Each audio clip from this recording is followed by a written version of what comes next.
Yes. 1, 2, 3.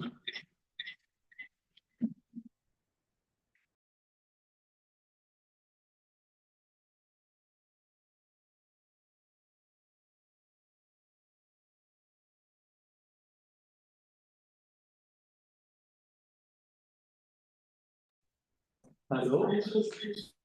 Center for One Health, we can hear you.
A very good afternoon to all of you.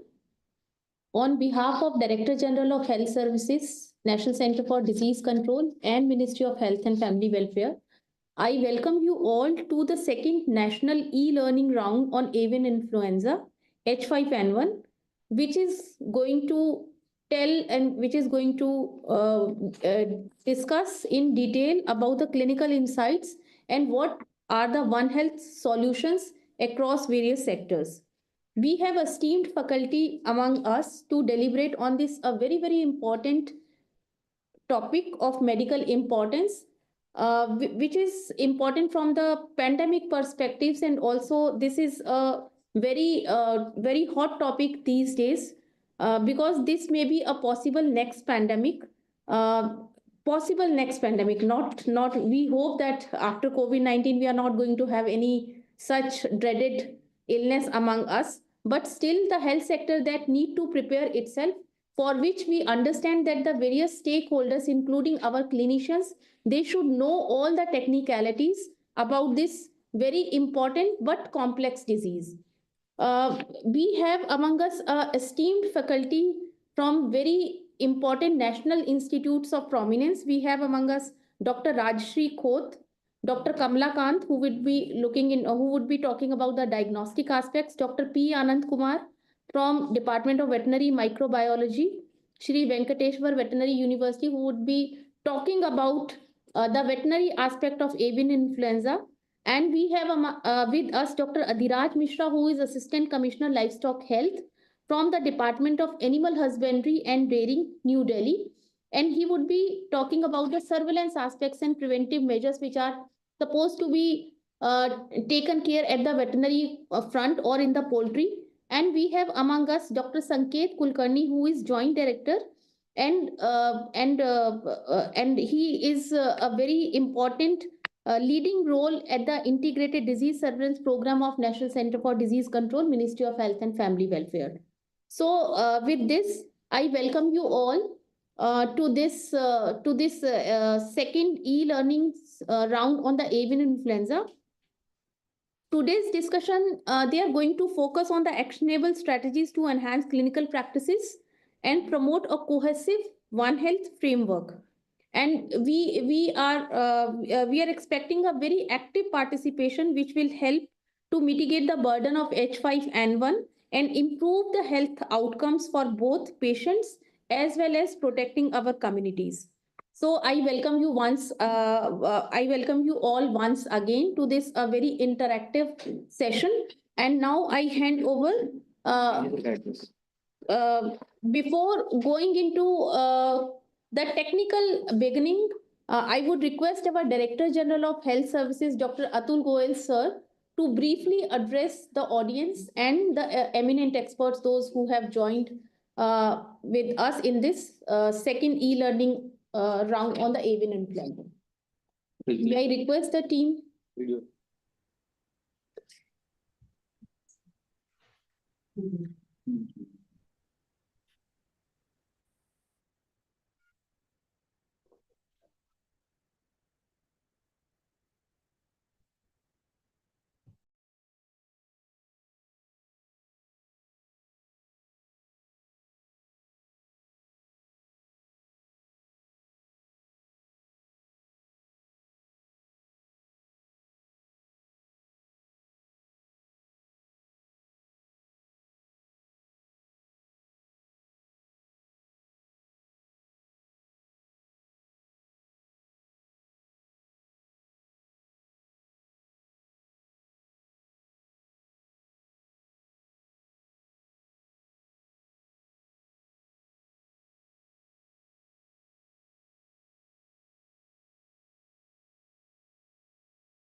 in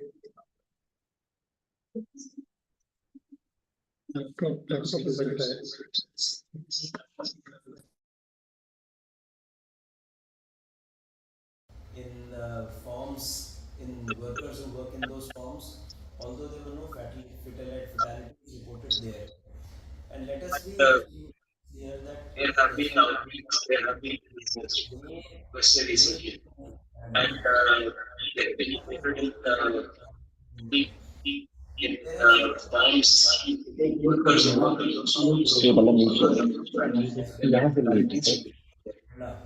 it has prolonged outbreak, where we have had a persistent transmission.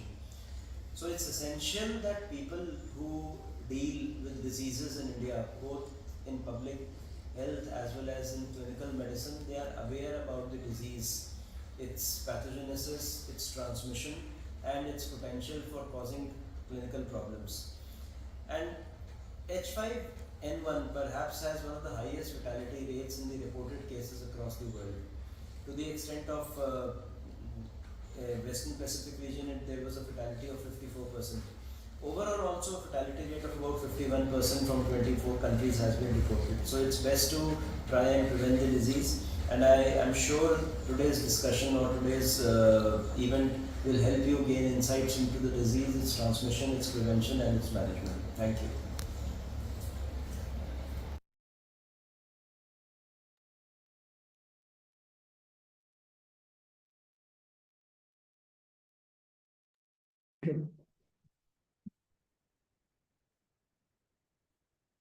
Thank you, ma'am.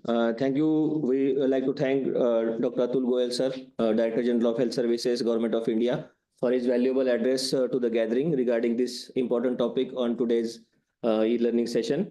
With this, we move on to the first session, and I would like to introduce our first speaker, Dr. Rajeshri Khoth, ma'am. Ma'am is additional professor in general medicine at AIMS Nagpur.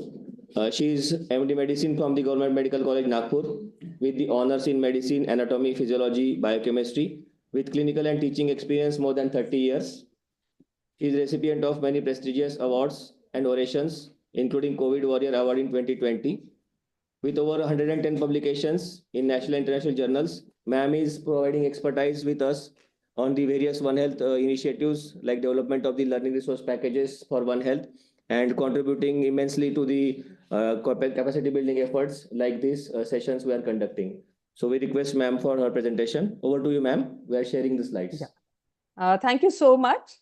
I would definitely like to thank the Center for One Health and NCDC for giving me this opportunity to share the clinical insights into this very what I can say, a very dangerous zoonotic disease. And we have all seen that we were affected drastically by the COVID-19 pandemic, where most of our resources were inadequate and we were unprepared. And since then, the government has strengthened the surveillance and preventive measures. And in this context today, this discussion is very important because we are going to have many measures which will be implemented after this. Now, this is a newspaper report which all of us have read few months back, where it said that about more than 5,000 birds were culled in Odisha because of the fear of avian influenza. And the strain which was H5N1 strain. And this impacted the farmers and traders a lot. But fortunately, there was no human transmission. And to prevent this in the future, in this context, I think that today's discussion is really very important. So on this background, yes, next slide, please. Next slide. On this background, today I'll be discussing in the first one, please. Previous. Yes, I'll be discussing in brief what is avian influenza, its epidemiology. We must know the virology to know how it spreads and how it affects the human beings. I will be discussing the clinical features and its differential diagnosis. Next slide, please. Yes, what is avian influenza? It is also called as bird flu. It's a very important zoonotic disease because it affects a number of hosts. Mostly all the birds are affected. It also animals and cattle, and from there the human spread occurs. And basically the strains H5N1 and H7N9, these are the strains which cause a very serious infection in the poultry. And it causes a highly pathogenic infection. And sometimes it can also cause mild infection. But because of this, it is a potential pandemic threat. And it looms large for avian influenza. And that is why we are going to discuss in details today. Next slide, please. Yes, as far as the epidemiology is concerned, the case was first reported in Vietnam in 2003. And after that, it had a topsy-turvy spread amongst the different regions of the world. And Egypt was affected the most, and it is still endemic in Egypt. Our country, India, was also not spared. And the first outbreak of avian influenza occurred in February 2006 in Maharashtra and in Gujarat. And up till now, the World Health Organization has reported 348 laboratory confirmed cases, of which 216 were fatal with a fatality rate as high as 60%. And that is the reason we want to contain this epidemic from spreading to the human beings. Next slide, please. So this is a very beautiful slide which shows how the influenza pandemic occurred across so many years globe. So we all are aware of the Spanish flu, which occurred in 1918, and this was caused by the H5N1 infection. And over the years, there has been a lot of genetic transmission, or what we say a reassortment, between the H5N1 and the avian influenza virus. There occurred the Hong Kong flu in 1968, then H5N1 it re-emerged in 1977. Then we had again an outbreak of avian H3N5, and then continuous genetic exchange and reassortment has been occurring. And then we had a very devastating COVID-19 pandemic in 2019, and we don't know what is the next pandemic that is going to occur, and hopefully it is not bird flu. Next slide, please. Next slide, yeah. So this is a graphical representation of the number of human cases that were reported to WHO of highly pathogenic avian influenza A viruses. This red line, it indicates the new cases which are reported by new countries. Next. So up till now, from January 22 to June 24, 29 human cases were reported in 9 countries with 7 deaths. And the illness ranged from asymptomatic to mild illness to severe illness. Next. And there were 7 deaths. Next, please. So what was the state of India? Only 2 cases were reported. One case was reported in an Australian traveler who traveled to India and went back. And the other was a small boy in West Bengal, and the boy definitely survived. Next slide, please. Next slide. Yeah. So these are the 2 cases. So to understand the pathogenesis, next slide. So to understand the pathogenesis, we must be aware of the structure of the virus so that we understand how it spreads and how it affects the humans. Next slide. So this is the basic structure of the influenza virus. Next. So it belongs to the family Orthomyxoviridae. Its genus is Alpha influenza virus A. And next slide, please. So this is a structure, and we all can see that it resembles the coronavirus.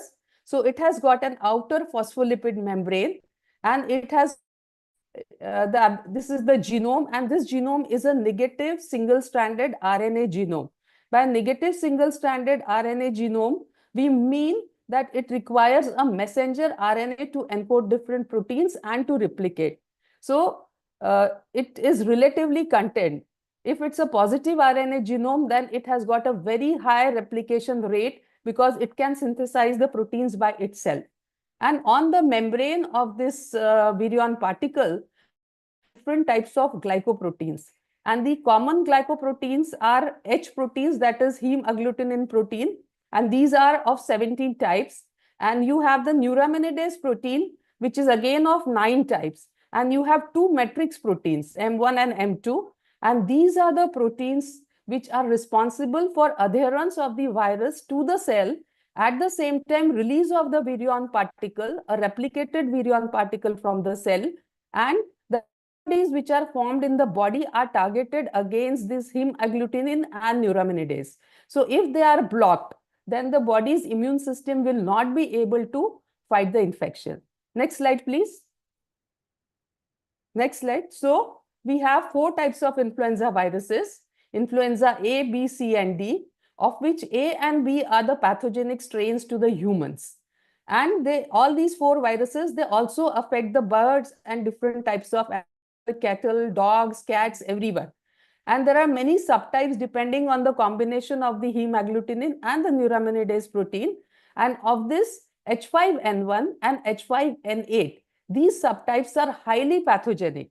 And when we talk of highly pathogenic versus low pathogenicity, we mean highly pathogenic to the birds and low pathogenicity to the birds. Now, when this infection it transmits to the human, it can assume again a low pathogenicity or a high pathogenicity.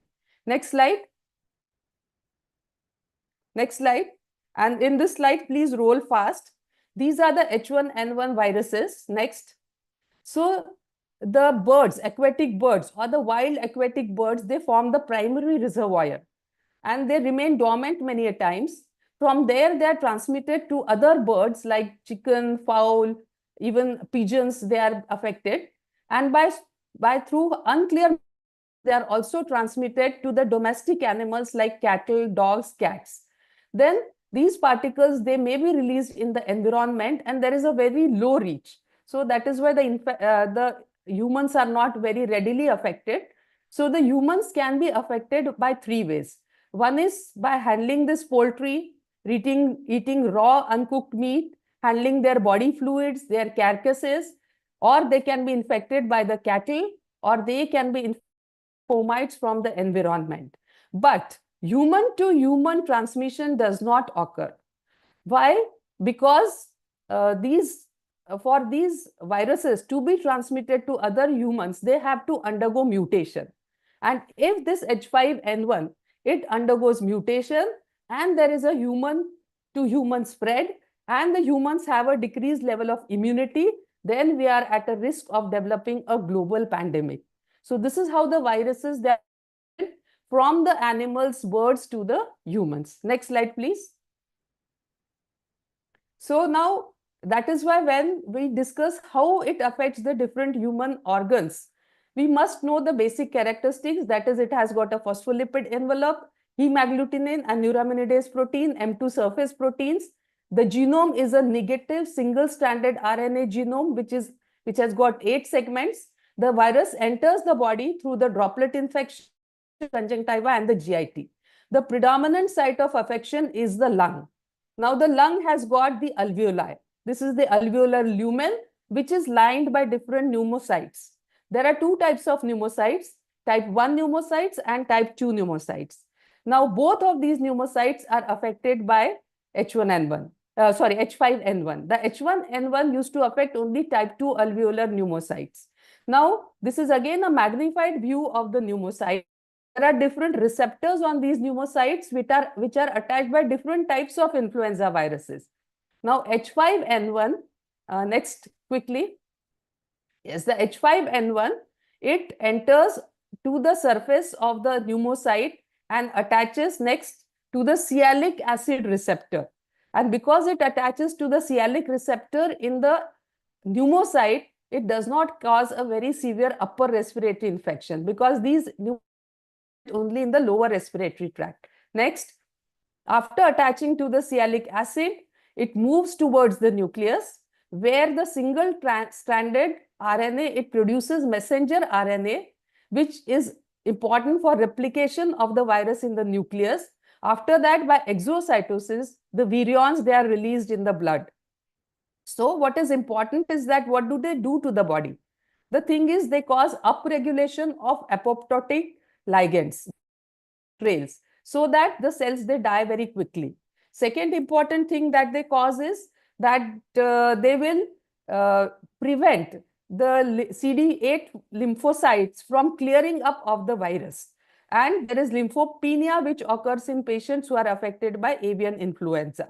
So the body's immunity is down, the virus replication occurs, and it results in a severe respiratory infection. Next slide, please. Next slide, please. Yes, so this, as the human cases were few and natural which took place were very less, this is a histopathology of the which was specimen which was obtained at one of the autopsy samples, and it shows a lung tissue showing severe damage.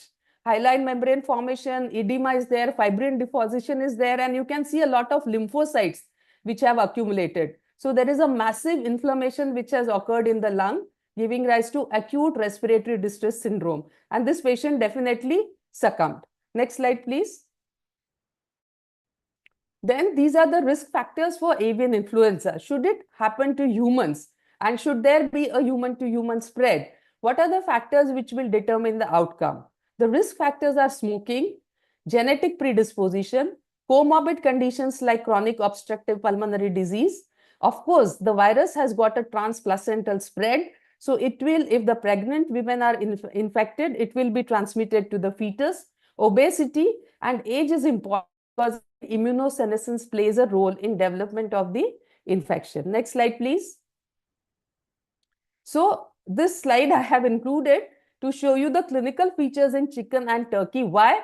Because that is a clue that this infection may spread to the humans. So the first clue to onset of this pathogenic avian influenza is there is sudden death or sudden onset of high mortality in the birds, and which may exceed 100% within few days. If the birds have a highly pathogenic avian influenza, there is going to be a rapid death.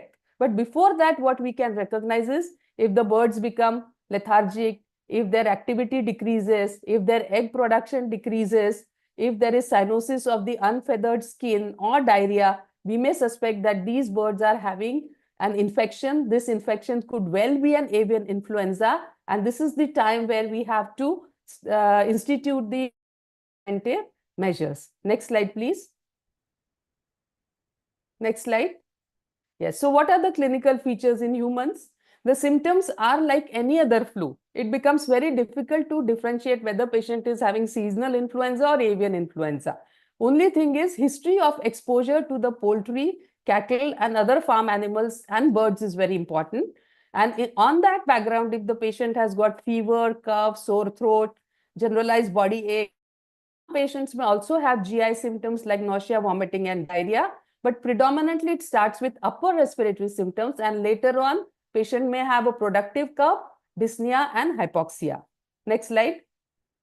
And usually the human infection is categorized based on the disease severity as asymptomatic, mild, moderate or severe. And severe infection, I told you, is usually caused by H5 and H7 serotypes, and it may progress respiratory distress syndrome, multi-organ involvement or even death. Next slide, please.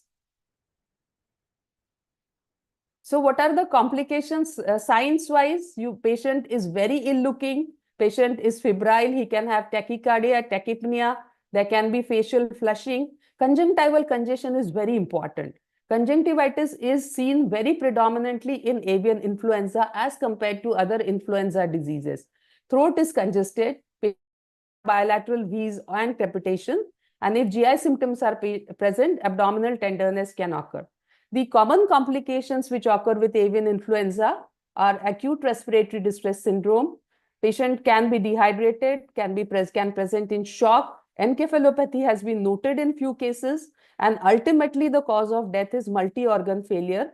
And we are worried here because the mortality ranges up to 60%. So we don't want the patient to progress very severe stage. Next slide, please. Now you will ask me how to differentiate between other types of influenza and avian influenza. Well, to be honest, the clinical features are nearly same, but still there are certain differences which I would like to highlight over here. So incubation period is nearly same, ranging from 1 day to 6-7 days. Then coryza is very prominent in seasonal influenza. Upper respiratory tract is very common in seasonal influenza. Pharyngitis, pleuritis occur in seasonal influenza. Then in patients who have got avian influenza, conjunctivitis is very predominantly seen, and upper respiratory tract involvement is not a feature of avian influenza. But yes, dyspnea cough is a very prominent feature in avian influenza. As far as H1N1 influenza was concerned, the spread was very rapid. Upper respiratory tract, lower respiratory tract, everything was involved. And in addition, anosmia and agasia, that is loss of smell and loss of taste. And MERS had a very bad outcome. Most of the patients of MERS presented with severe ARDS, and almost all the patients who had MERS had an abnormal X-ray chest, whereas these abnormalities in X-rays will be seen only in severe stage. So these are the subtle clinical differences which we should look for. Although clinically it is really very, very difficult to distinguish, and we have to do a lot of diagnostic tests. The PCR will be done, and this would be discussed in detail by Dr. Kamal Khan. So we have to keep these subtle differences in mind, and we should have a very high index of suspicion. Then only we will be able to distinguish different type of influenza illnesses. Next slide, please. So imaging studies have to be done. These are the imaging studies which are done in a fatal case which was reported in Alberta. See the X-ray, it is showing bilateral lower zone heterogeneous opacities, and this patient had an acute respiratory distress syndrome. The MRI was done, which showed sulcal enhancement, cisternal enhancement with a diffuse parenchymal swelling. This patient presented with acute respiratory distress syndrome and encephalopathy, and definitely he succumbed. Case report in India has been obtained. The case was reported by Department of Pediatrics at AIIMS New Delhi. It was the case of a 11-year-old presented with acute myeloid leukemia. He presented with respiratory symptoms predominantly, fever, cough, and breathing difficulty. And he had a febrile neutropenia, that is, his immunity was very low. But the history which was noted was that the patient often frequented a family-owned poultry business, and he may have been exposed to birds with undetected infection. And this patient naturally succumbed, but they did a bronchoalveolar lavage in this patient. Next. This H5N1, next slide. Next. So bronchoalveolar lavage was done previous, yes, and they detected a strain, and this is how we report the strain of avian influenza, the type of strain, the country where it was found, NIV, SARI, and H5N1. So this strain was detected, and this case was reported from India. The treatment, it is supportive as we give in all other influenza infections. We give acetaminophen for fever. Rehydration is very important by IV fluids. Respiratory support is given. If required, patient is intubated, put on ventilator. And neuraminidase inhibitors have been tried. Zenamavir and oseltamivir we had used extensively in swine flu. But WHO does not recommend its use in avian influenza, but they have tried. In severe cases of avian influenza, people don't have any other option. So some cases they have reported but not give the benefit. So they have tried oseltamivir. And of course, investigations and treatment of family and household contacts is important. So in the end, I would like to say that an outbreak anywhere is a pandemic threat everywhere. So we all should know about it, and we all should be prepared for it. So I thank you very much from AIIMS Family Nagpur. Thank you so much.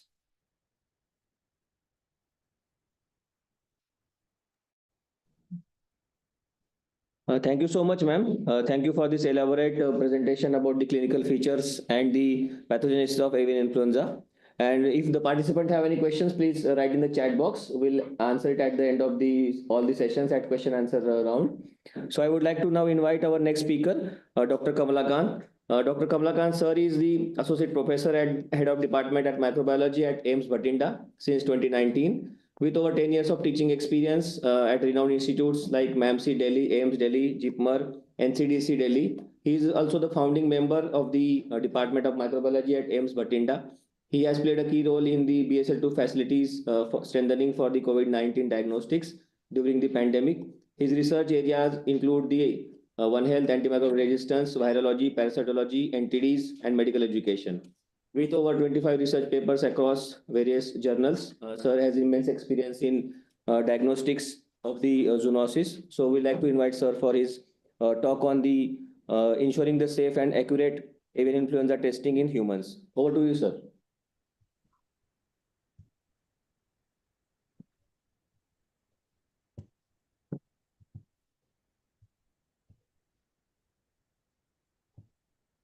Uh,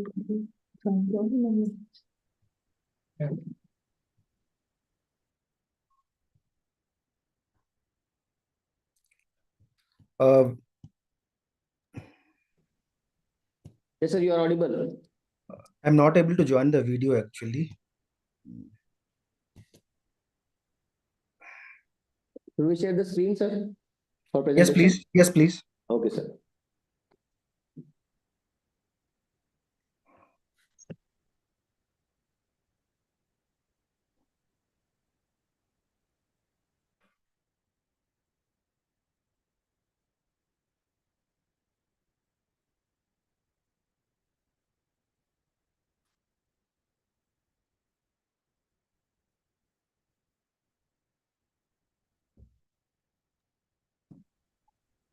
Is it visible, sir, screen? No, screen is not visible.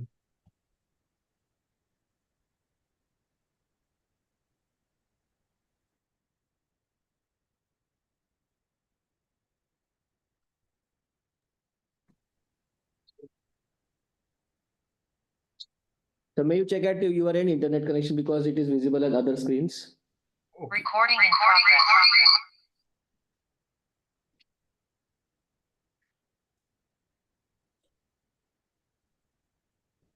Yes, now it is visible. Okay, sir. Please, sir.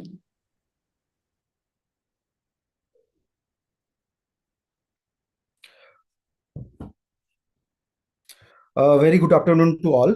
I am Dr. Kamlakant, Associate Professor, Department of Microbiology from AIMS Batinda. Today we will discuss a very important this topic regarding diagnosis of H5N1, and I would be very thankful to NCDC team and Center of One Health for giving me this opportunity to discuss this important topic in this platform. So I'll start from the first case report that was identified from India and reported. This was the child was a leukemia patient that already previous speaker, ma'am, has already discussed this, that referred to AIMS Delhi, and there it was suspected that the kid is having influenza or seasonal flu. Then it was later uh, screened and found that it was positive for the type A, but it was not typeable further, and it was referred to NIV Pune for further typing, and then it was confirmed that it is H5N1. And simultaneously, it was seen that during that season or that period, uh, there were many outbreaks reported from different states from the country of H5N1, and it was very much correlating from this case, and that the diagnosis was confirmed and genetic that sequencing were done, and it was found that there were no further much mutation in that, and the it was stamped as H5N1, and finally it was reported as a first case from India. With this background, we can discuss the detail of the pathogenicity of the disease. Already, the pathogenicity and other factors has been discussed by the previous speaker. Uh, this highly pathogenic avian influenza. This definition is based on the outbreak in the avian population, in the bird population, that highly pathogenic and low pathogenic avian influenza. And because there is very high mortality rate, more than 70% mortality in the bird population, and that is the important reason that it is designated as highly pathogenic strain. And coming to poultry and population, due to this, there is spread is also very fast, and the infection is severe. It is reported throughout the globe, worldwide. It is reported.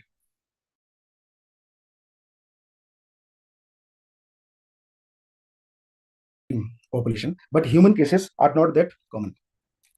Previous slide only, please. Because there is the transmission. Yeah, thank you. Because human infection has not been reported till the first case that I discussed. That was the first case in 2022. It was reported from India.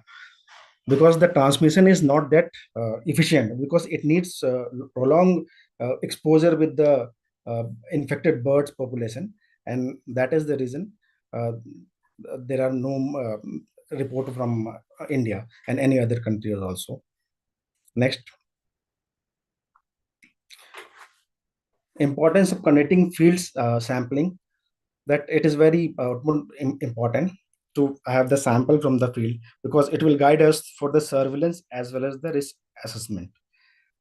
Surveillance means we will able to know, as the first case I already told that there were many cases outbreak were reported from many states, and that was very much correlating with the that uh, index case that were reported by the AIMS Delhi.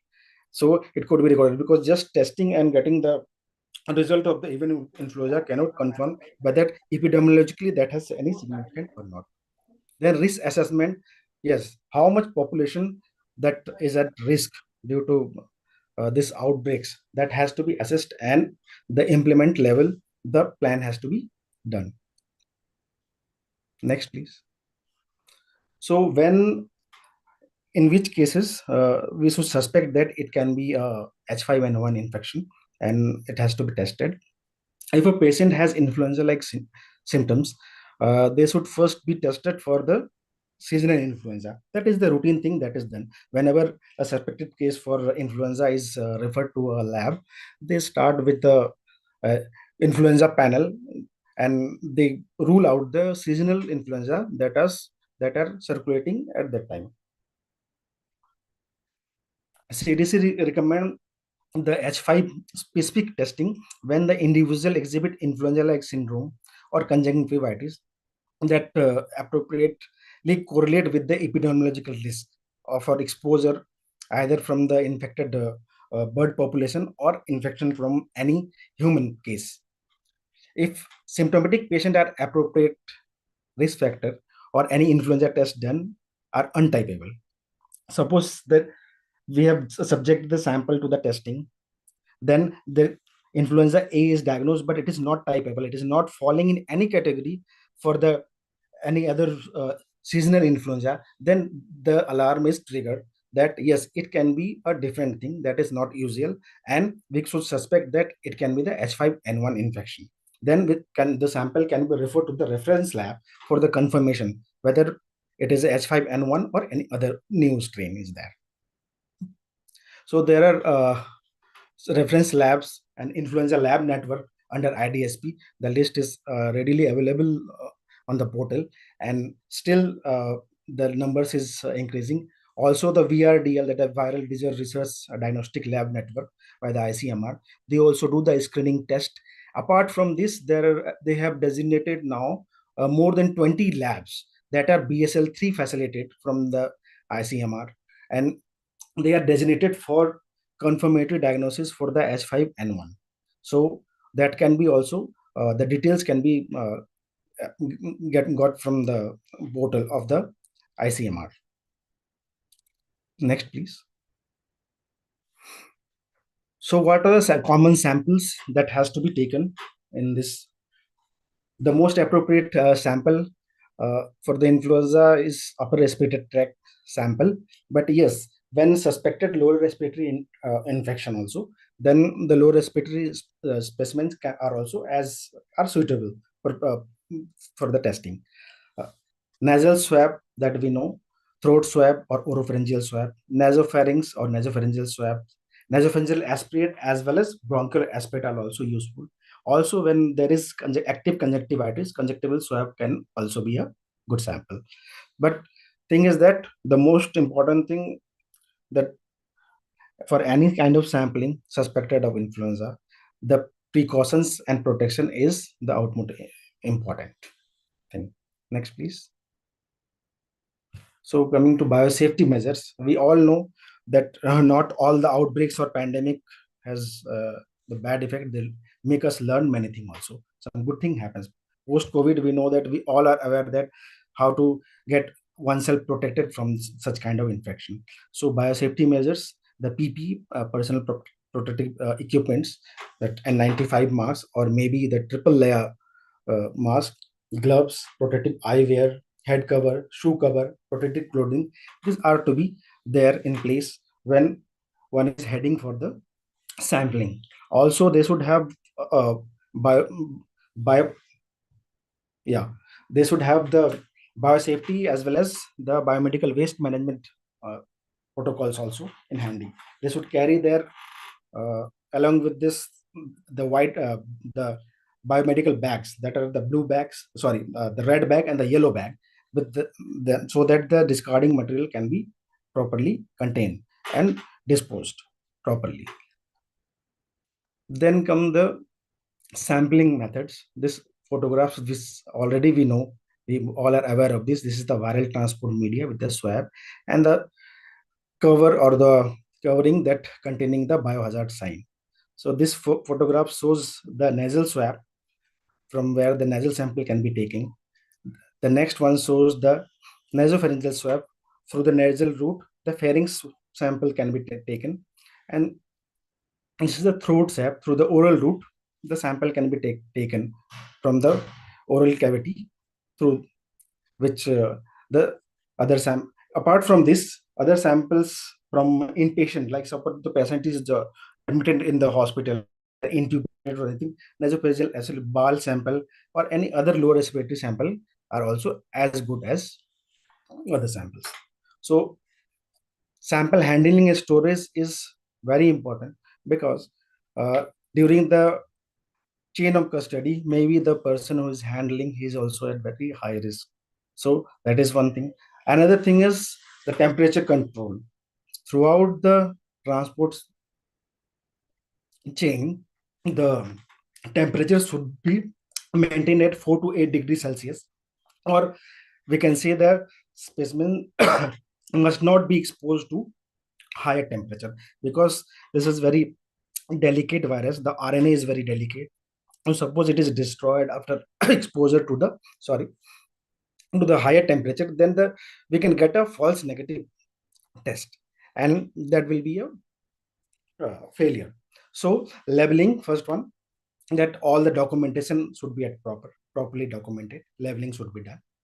Temperature cold chain should be properly maintained, and chain of custody should be documented. How, to whom it was handed, how it was transported, and where it was transported. Then sample storage and transport. Suppose the sample has to be stored for a very short while, maybe for within a day has to be transferred to the lab, then we can use a vaccine carrier. This is a common thing that we know, and with the ice packs. Otherwise, suppose it has to be kept for a longer period for transportation or storage, then minus 70 degrees Celsius is the appropriate temperature where it has to be stored.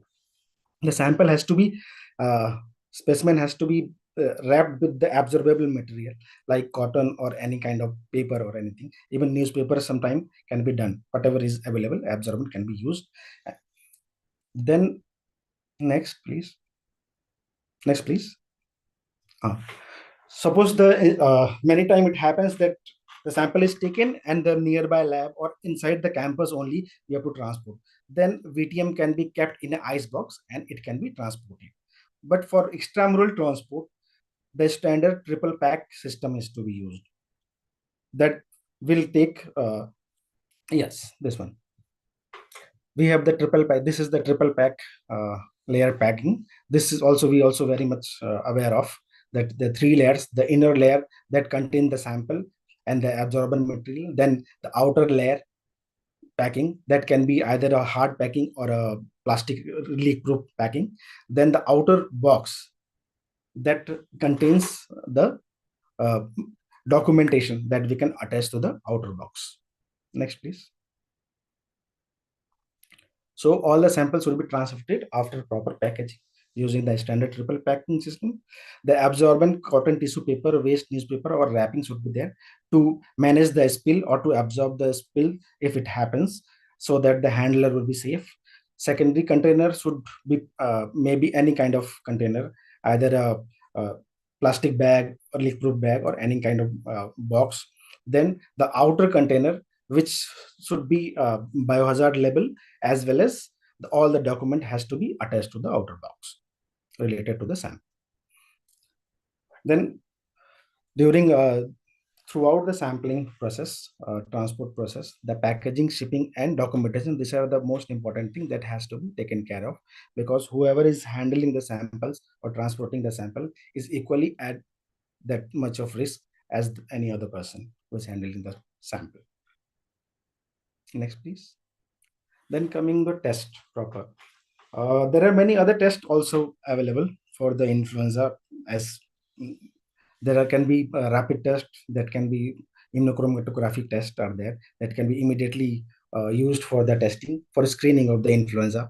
There are many panels. There are respiratory panel available, the multiplex PCR, where all the respiratory infection can be tested with a single run, and other many other tests are also molecular tests are available. But commonly the best test or the recommended test that is used is the real-time PCR for identifying the infection of influenza. Previous slide, please. Yeah, all the ILI, that is the influenza-like illness, and SARI, that is the severe acute respiratory infection. ILI is the symptoms patient, they don't need to get hospital, they have milder cough, fever, and that kind of symptom. But the SARI, that need the patient, they have more severe symptoms and need hospitalized care. So this all kind of patient can be referred, the sample can be referred for the testing, and the protocol is followed, and the test the PCR is put for the influenza A and B both. Then it is ruled out whether it is A or B is there. Suppose it is diagnosed for the influenza A, then it is further put for subtyping of that, whether it is a seasonal influenza or not, H1 or H2 maybe, the seasonal, whichever is circulating. Then suppose it is not typeable and it is not showing any type and not falling into any particular type, then the trigger the alarm, and the sample has to be subjected to further testing for the H5N1, and it should be referred to the reference lab. So this is the simple protocol that has to be followed. Then during the testing also, there are a lot of care that has to be taken in the lab. Biosafety and biosecurity aspects. BSL 2 or BSL 3 level at least should be available for testing of influenza. Any lab that is conducting for screening, they can use the BSL 2 level. And in any kind of, this is the standard protocol, that any kind of procedure that generating aerosol or anything has to be done under the biosafety cabinets. So, and suppose any lab want to do the culture or anything or propagation of the virus, then definitely BSL 3 plus lab has to be the place. So with the surveillance case definition says the case can be a suspected case, a probable case, or a confirmed case. For the confirmed case, definitely the PCR test has to be confirmed, and H5N1 has to be ruled out. Then only it can be diagnosed or stamped as the confirmed case for the influenza. Otherwise, it will be a probable or suspected case, and still it has to be analyzed. So with all this information, the lab testing, compilation of the data, and reporting, this will include all the chain. And the most important thing that I will tell, the biosafety and biosecurity aspect is both very important, and reporting and documentation. These two things that is important. Other important thing that I will emphasize, that training of the lab personnel was handling the or testing the samples, they are at more risk because they are 100% most of the time they are handling the infectious sample, and their training as well as documentation, this has to be done in regular intervals, so that they will be aware of the recent changes and recent techniques and technologies, so that the best and the appropriate results can be produced. With this, I will thank NCDC and Center of One Health for providing this platform for this talk. And sorry for the net issue I am facing. Actually, it is disturbing a lot, little bit. Sorry. No issue, sir. Thank you so much. We are able to hear the presentation. It was quite clear about the investigations that need to be done for the suspected human case of the avian influenza. With this, we now move on to the other aspect that this One Health approach caters to. That is the diagnosis of avian influenza in veterinary aspects and the diagnostic accuracy of these things. So for this, we have with us our esteemed speaker, Dr. P. Anand Kumar, sir. Sir is a professor of veterinary microbiology at NTR College of Veterinary Science. Sir is a master's and doctorate in veterinary immunology from Indian Veterinary Institute, IVRI, with over 20 years of teaching and research experience and publication across 25 research papers.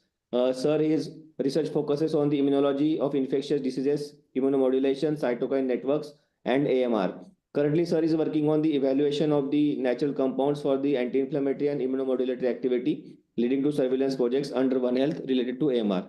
So we'd like to hear from sir about the veterinary aspects of the investigation. Over to you, sir. So good afternoon, sir. Am I audible to all?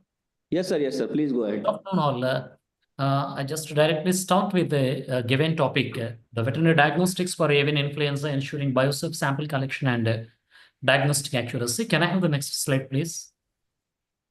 This is just very primitive, basic information told by the earlier speakers about the influenza virus, which is of H5 or H7 subtype. We treat as avian influenza, and between these two, what is the high pathogenesis avian influenza and low pathogenesis avian influenza?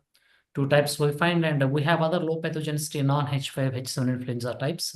They are not considered as avian influenza viruses. Next one. So different species of the birds, along with the ducks and birds, even wild birds also, we find avian influenza. Next one. So directly coming to the specific topic about the biosub sample collection. First of all, the safety guidelines for the personnel during collection. It's very important since this is of zoonotic importance. Personnel collecting these samples, they should also ensure certain safety guidelines to avoid exposure to any pathogens. Because it's very, very important, which prevents exposure to pathogen in case the birds are positive for the avian influenza. And at the same time, we shall have the proper sample collection, because the proper sample is very, very important for a reliable isolation and also identification of the pathogen here, that is the avian influenza virus. Next one. So we have a variety of the birds ranging from live apparently healthy birds. We can collect sample. We have to collect sample from sick birds. Sometimes the moribund birds.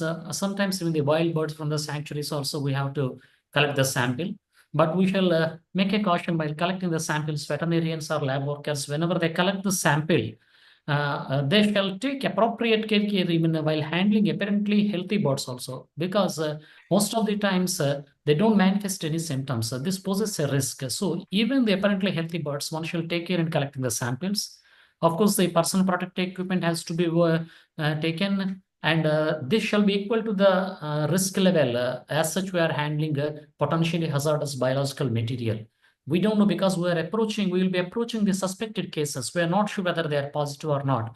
Always we shall approach the sample collection, just assuming that we are taking the risk level of contact of the potential has a hazardous biological material. And of course, hand hygiene is very important. Next one, please. So this one important thing we have to maintain, in case of the animals, especially poultry, each farm contains thousands of birds, thousands of birds. Even within a big farm, you can find different sheds of thousands of birds.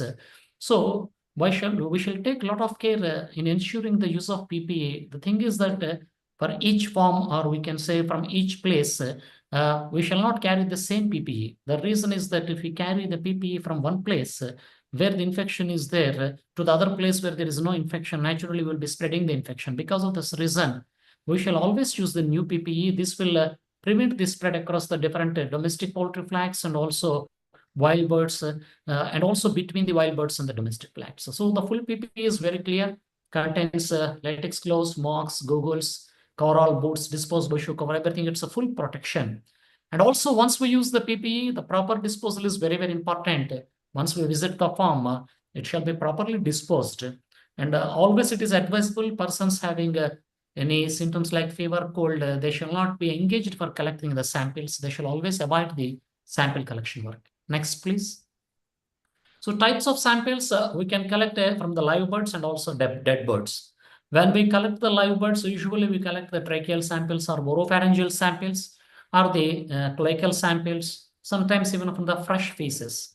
But we have to remember this H5N1, it replicates very high levels that for the longer periods of the time in the respiratory tract when you compare it with the gastrointestinal tract. So always these tracheal swabs or the oropharyngeal swabs, they're relatively better over the cloacal swabs for the surveillance. But of course, cloacal swabs are also taken, but once we have the choice of collecting the tracheal and oropharyngeal swabs, better to go for the good quality of tracheal or oropharyngeal swabs. For the case of serological test, serum is to be collected. And in case of dead birds, the tracheal swabs, cloacal swabs remains the same. You can collect them in intestinal contents and samples from trachea, lungs, air sacs, intestine, and sometimes the whole dead bird, especially within a day of death, that has to be collected and shall be sent as such in a box that we'll discuss in the coming slides. Next one, please. The swabbing technique.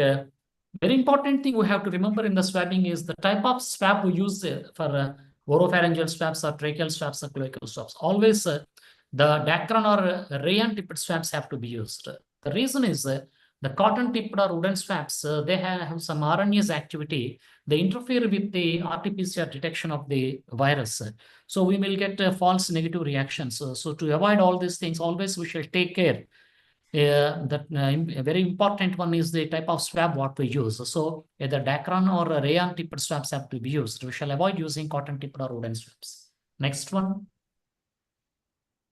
So this is the proper location of the tracheal swab, just to have to a little bit pull the tongue and collect the swab from the tracheal opening arrow points. Next one is the oropharyngeal swab. Yeah, please. So oropharyngeal swab, so choanal cleft will be there.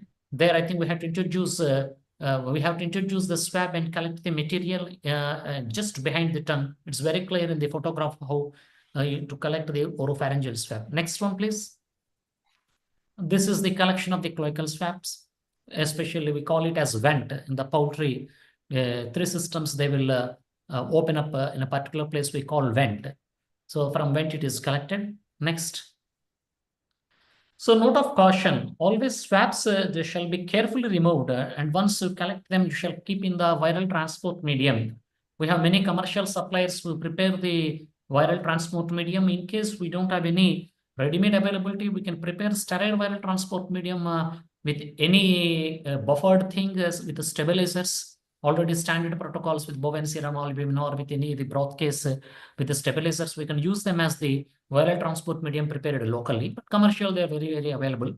So we shall always take the cryovels and make sure that they are not filled to the top. Always they shall be filled only up to 3/4 level. The reason is once the swab is kept, and anyway you will cut the swab, excess swab at the top portion. At the time, what happens if excess is there? They will spill over. So because of all these reasons, only 3/4 level of the cryoval has to be filled and the excess one is cut, and make sure that swab tip remains in the VTM of the cryoval. This is the perfect way of the collecting these swabs and keeping them in the cryovals. Next one. So collection is one step. Then most important, while transporting the medium, proper labeling is very important in the cryovals. Always better to procure the cryo tags. They are no commercial available. They are very affordable. The reason is most of the times once we transport, immediately it's not possible to diagnose. So we'll transport in the dry ice or regular ice, or we can keep in the deep freezer. So better to write this sample data on the cryo tags so that they cannot be erased. These are simple things we have to take care. Otherwise, proper identification of the sample is not possible. Next one. Blood sampling for the sera, either you can collect from jugular vein, but mostly metatarsal vein, medial metatarsal vein. It is easy to collect in the poultry from the medial metatarsal vein. Also, it is easy to handle the bird with a particular leg, pulling it very conveniently. So usually medial metatarsal vein is preferred. Of course, you can with expertise pull it from jugular vein also. Next one. And comes to the fecal samples, always we shall collect the fresh fecal samples, which are very moist. And we shall avoid collecting the dry and powdery fecal samples. And you have a specific case here while collecting the samples, especially with the laboratory workers, it becomes the habit to scoop the feces, but we shall avoid scooping. Always what we shall do, we shall take the swab and roll it over the feces instead of scooping. Or better to avoid scooping of the feces and better to roll the swab over that one. And preferably collect the samples which are there in the shaded areas of the farm. If we find any wet samples in the shaded areas, better to collect them rather which are found in the sunny areas. Next one, please. And packaging is the most important. Even if your sample is appropriate, it's a proper one. Unless you pack it and send it in a proper way, it cannot be processed. So cold chain maintenance is very, very important. Our earlier speakers also they told, and shall be shipped to the authorized lab, which will be told in the heading. If you want to transport by flight, always IATA guidelines have to be followed. Some of them, they're not aware about the IATA guidelines. And many instances, they try to carry directly along with them, which is not allowed in the flight. So always better to check the IATA guidelines for carrying the samples. We shall have the proper documentation of the samples because the concerned government authorities need to be informed. The certification by local veterinarians is very important. So proper documentation very important for transportation. And as practice is done for all these biological hazards, this leak-proof 3-layered packaging with the primary layer waterproof, secondary waterproof layer, and the outer pack very tough material. We shall make it out. Always that shall be branded with the code UN 3373, which indicates a biological substance of category B. This is very important. Therefore, this labeling ensures even the handlers also to handle them carefully. Then when it comes to the advisory to the poultry farmers and workers, if these clinical signs such as diarrhea, sneezing, discharges, and swelling discoloration as is found in the photographs here, and if there are some behavioral abnormalities, they give some suspicion, but these signs are not limited. So you can find any other signs also which may give suspicion to the avian influenza. So in such cases, better to avoid unnecessary contact with the suspected or infected or exposed birds and immediately report to the local animal husbandry department or veterinary authorities and avoid entry of people with poor health into the farm premises, including children. And proper biosecurity measures, you shall restrict the access of into the suspected poultry farms and farm premises, even vehicular movement also. It should be restricted in the areas they carry. So hand hygiene, use of footwear with disposable shoe covers and farm disinfection premises and proper disposal of the farm waste, all are very, very important steps, at least in limiting the spread and also in preventing the transmission to the handler since it is of a zoonotic importance. Next one. The diagnostic kits, we follow the Office International Disabilities or what we call World Organization of Animal Health Terrestrial Manual 2021. This is the latest update about the diagnostics. So the first one is very important. Gold standard is the virus isolation. That is very, very gold standard. So swabs or the fluids, the feces or tissue suspensions, whatever we collect, as clarification, they will be inoculated into the allantoic sac root, the specific pathogen free or specific antibody negative. That means avian influenza antibody negative eggs and incubate for 9 to 11 days. And after incubation, with all these inoculated embryonic eggs, they will be frozen and the allantoic fluids are collected or harvested. But it is not done routinely in the all laboratories. So they shall be done in the BSc3 labs only, which will be displayed in the last slide. The next important slide, next one, please. Virus identification, the battery of tests are there where you don't need any antigenic viral isolation test. So viral isolation, you need only serum, for example, hemagglutination test. But here, while doing the hemagglutination test, we shall take care about the existence of avian paramyxoviruses like Newcastle disease virus or Rannicke disease virus. So always better to take a positive serum, anti-serum against avian influenza virus. Then that shall be cross-checked to eliminate any chance of avian paramyxovirus infection and only exclusively to find out the avian influenza virus. We have the hemagglutination inhibition test previously, and also immunoamidase inhibition test. You have agar-gel immunodiffusion test and solid phase antigen capture release. You can also have the tests for subtyping the H and N using specific proteins, which may be recombinant one or the natural proteins. With this one, you can type H typing and N typing can be done. The next one is, of course, with this typing, if you intravenously inject these allantoic fluids into specific pathogen-free birds, if you find the intravenous pathogenicity index greater than 1.2, you can say that particular virus isolated is a highly pathogenic avian influenza virus. And nearly in this one, we find 75% of mortality in the 4 to 8 week chickens. And of course, if you see the amino acid sequence, multiple basic amino acids at the hemagglutination cleavage site, you find all such viruses, you can call them as a highly pathogenic avian influenza. And any influenza virus belong to H5N1 subtype, but that doesn't meet the above criteria. You can call them as a low pathogenic avian influenza. But the problem is that low pathogenic avian influenza has also chance to mutate to the high pathogenic avian influenza. Next one. The antigen capture release, it detects the antigens of influenza virus, very commonly used, and you have a specific monoclonal antibody against nucleoprotein. The commercial kits are available, but the issue is that low sensitivity. This is the biggest disadvantage. Recently, the flow-through techniques with the improved sensitivity are available, but most of the cases, what happens, these antigen capture releases, they can be used only for a field screening, especially when you find high mortality clinical cases. Only in such cases, you can use this test. Next one, please. The direct viral RNA detection, this is very important. The reverse transcriptase polymerase chain reaction, this is helpful for rapid detection and subtype detection. And due to the use of real-time RT-PCR, which is a preferred molecular detection test, this reduces the time of detection and also both identification and subtyping. So exclusively, the real-time RT-PCR has gained a lot of momentum due to its rapidity and also identification and also subtyping identification. So when you compare the specificity and sensitivity, it's almost equal to the virus isolation. But in the fecal swabs, we have some issue about the relatively less sensitivity with the real-time PCR. Here, the matrix gene is targeted initially for detection of influenza viruses. Next one. And for subtyping in the HA2 region, which is very well conserved in the hemagglutinin genes, that is targeted for identifying the H5 or H7 subtypes. And periodically, the targeted genes are updated. And we have the LAMP test, loop-mediated assay thermal amplification. It has high sensitivity, reliable specificity. But the issue is that due to this antigenic drift and antigenic shift, that means a lot of mutations in the targeted genes, this application is very limited. If we have gene sequencing technology, you can find out the clots, different clots, what they belong, and ultimately different test methods available for the diagnosis.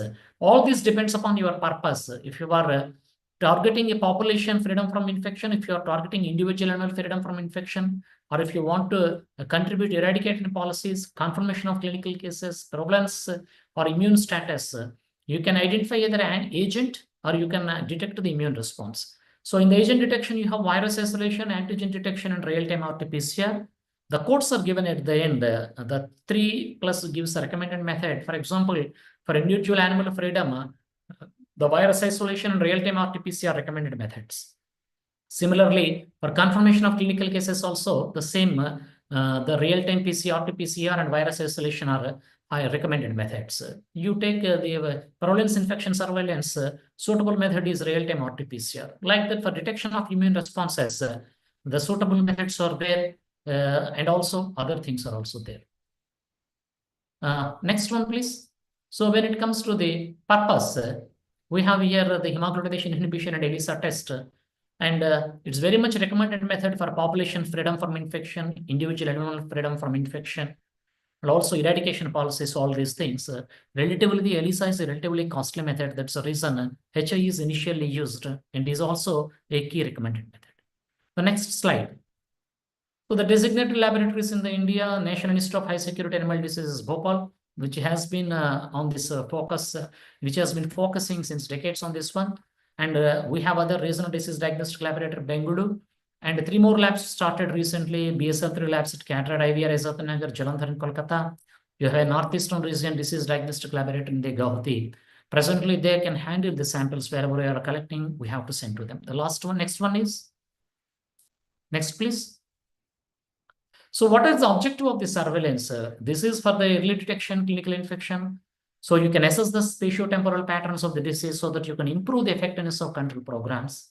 You can demonstrate country freedom, but transmission to other animals, that means mammals, it's a question mark in India. We have limited resources in low and middle income countries. So still we are not targeting on the other mammals, which is found in other Americas and Europe also mammals. There recently even dairy cows are reported with the avian influenza infection. Next. So thank you. I thank you the One Health cell of the NCDC and all the concerned for giving me opportunity to share this information about the avian influenza. Thank you, sir. Thank you so much, sir, for this insightful discussion or presentation on the veterinary aspects of the diagnosis, which is a crucial part of the One Health approach for the avian influenza. Now we'd like to invite our next speaker, Dr. Sanket Kulkarni, sir. Sir is working as Joint Director in Integrated Disease Surveillance Program, IDSP, at NCDC New Delhi. Sir is a team lead, has been team lead and public health specialist for various outbreak investigations across the country. For example, Nipah virus, KFD, COVID-19, avian influenza. Sir having the vast experience of handling the Emergency Operations Center at NCDC for various emerging and re-emerging diseases. So sir will be talking about the collaborative surveillance and outbreak management of avian influenza H5N1. Over to you, sir. Thank you, Dr. Jitesh. First of all, I would like to thank Dr. Simi, the Center for One Health Division, and our Director NCDC and DGHS, sir, for giving me this opportunity to speak on this topic, that is collaborative surveillance and outbreak management of avian influenza. This topic is very close to my heart, and first of all, the previous speakers made my job much easier by giving majority of the information which I wanted to say, so that I can now discuss more on the other topics which are actually relevant at the field level, which the common man or the medical professionals should know exactly what needs to be done in case of any such outbreaks. So outline of my presentation would be like background, global situation update, India, measures taken for enhanced surveillance in India and collaborative surveillance, management of outbreak due to avian influenza, case definitions, what has already been said by Dr. Kamlakant, some of the SOPs who can report and how that has to be reported, what are the challenges that we face in the field, and what is the way forward. So these are my outline on which I would be discussing. Next slide, please. So everyone has said this, that bird flu, I don't want to say more on that. It is spread mostly by the spillover events. And whenever any human being comes in contact with the infected birds in the poultry farm or an infected human being per se, if there is a establishment, very close contact with respect to that. And second thing is, mainly transmitted by the direct contact with the infected poultry or the contaminated environments that are in the field. Actually, I'm speaking in the field. And as sir has already spoken regarding the detection of HPI and LPI, but they are mainly for the avian or the birds population. So it doesn't mean that HPAI means it will have high pathogenicity in human beings. Even a low pathogenic avian influenza in human beings can have a very severe complication. So this word should not be confused with respect to the human surveillance versus the bird surveillance. And majority of the cases as of now are mainly reported by H5N1, which is the HPI virus, which has affected multiple times and caused outbreaks among the poultry globally.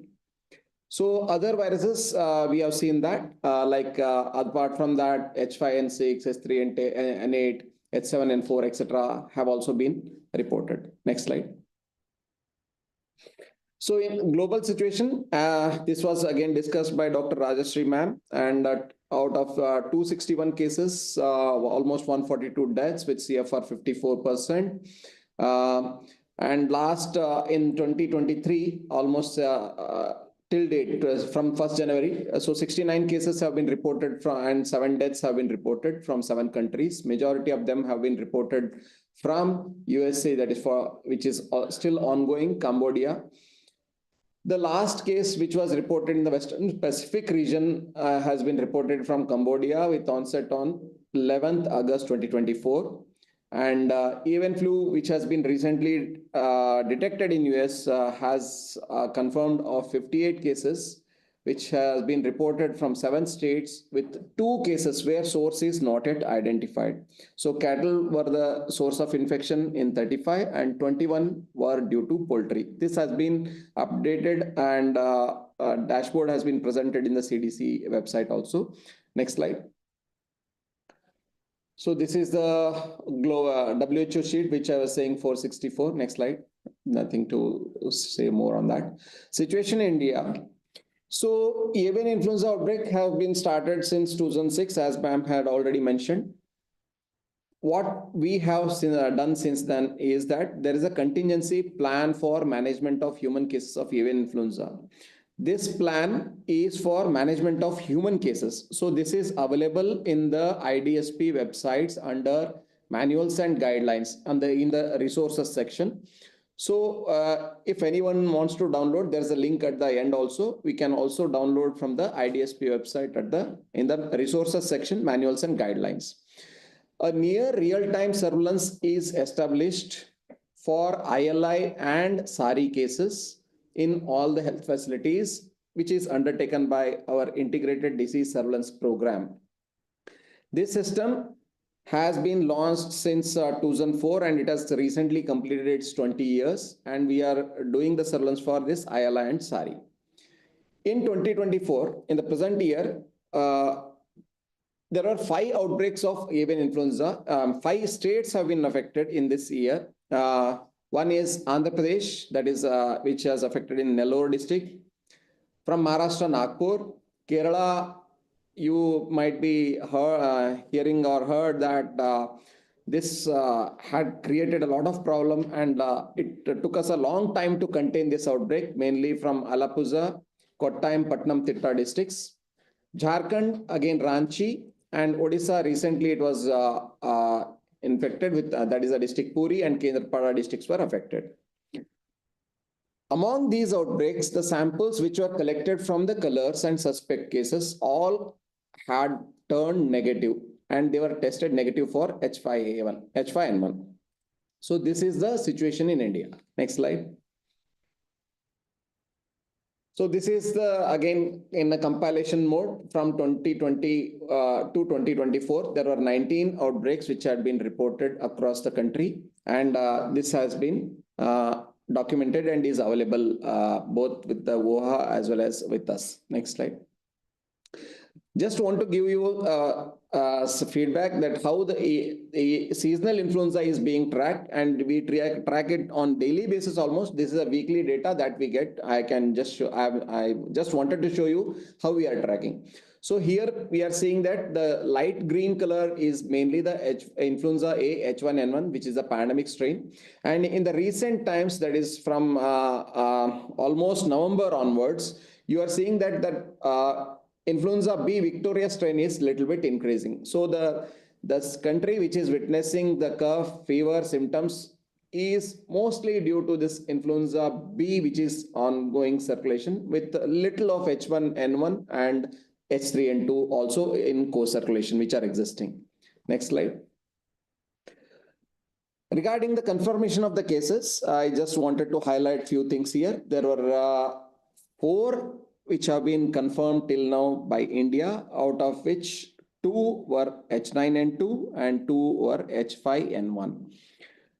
Among all these 4 cases had been diagnosed in mainly in the children, and it should be emphasized or must be emphasized by all that these cases had been picked up due to the existing protocol of the sending samples of unsubtypable influenza A to designated laboratories and not during any outbreak of avian influenza in the states. So one has to understand that these cases there might be other cases which might be ongoing during these times, but these should also be reported on timely basis, because even a single case is to be reported as an outbreak and it should be reported to the highest level. So next slide. What are the measures taken to enhance the surveillance in India? So we had issued the guidelines for testing colors. Initially, it was after the end of the 10 days of the post culling or the post handling of the infected birds.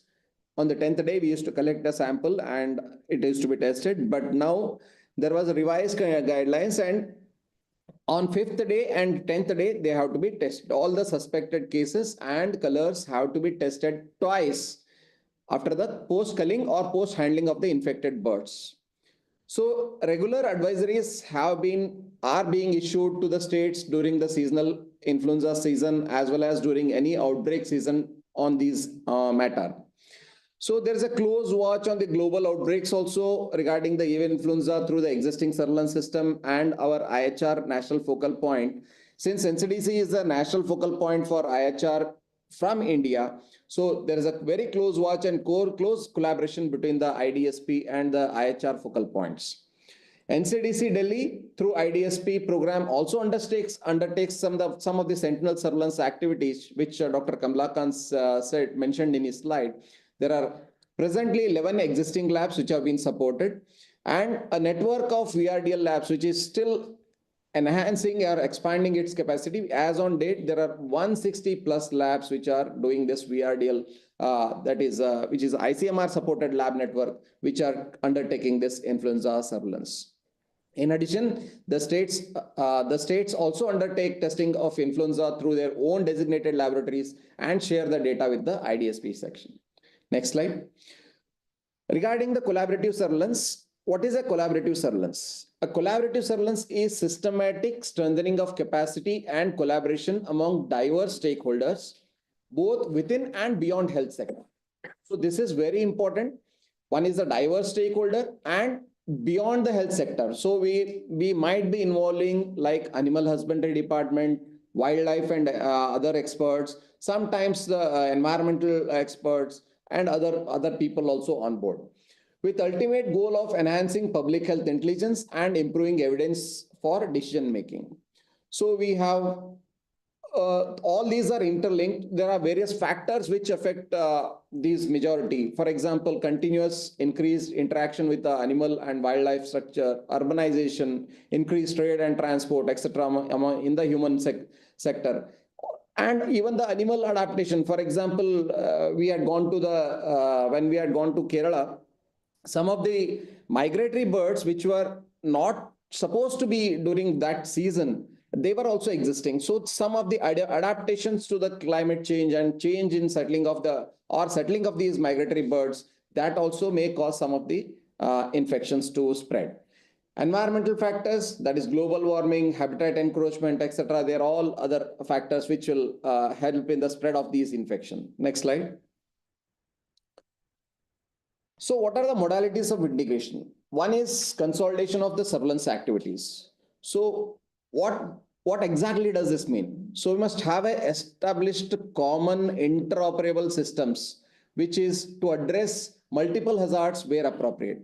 So we are working this with under the principal's scientific advisor. There is a committee which is formed. National One Health mission has been done in India, and there is actually activities are undergoing for this consolidation of the surveillance activities among various sectors. Second is data and information sharing across systems. So there are multiple vertical programs or vertical systems that are running. For example, state has its own mechanism. Animal husbandry has its own mechanism. So even wildlife and forest has its own mechanism. So those linkages should be worked out. So that operation together to address the full range of surveillance objectives, which for linked to these decision-making activities based on the comprehensive view and analysis of this data should be done. Third one is the sharing and integration of the capacities. So ensuring that the resources, that is workforce, systems and infrastructure and investments synergistically strengthen surveillance beyond individual disease objectives and can be effectively leveraged to address new and emerging threats. For this, India has done what is called as National Joint Outbreak Response Team. Secretary, Department of Health Research is along with our DGHS sir is heading this very initiative. And this has, we have done one of the mock drill in one of the state, and it is taking a very good shape, and we would be continuing this type of full scale activities across other states. So this will help us in keeping the system prepared for any pandemic that we are expecting.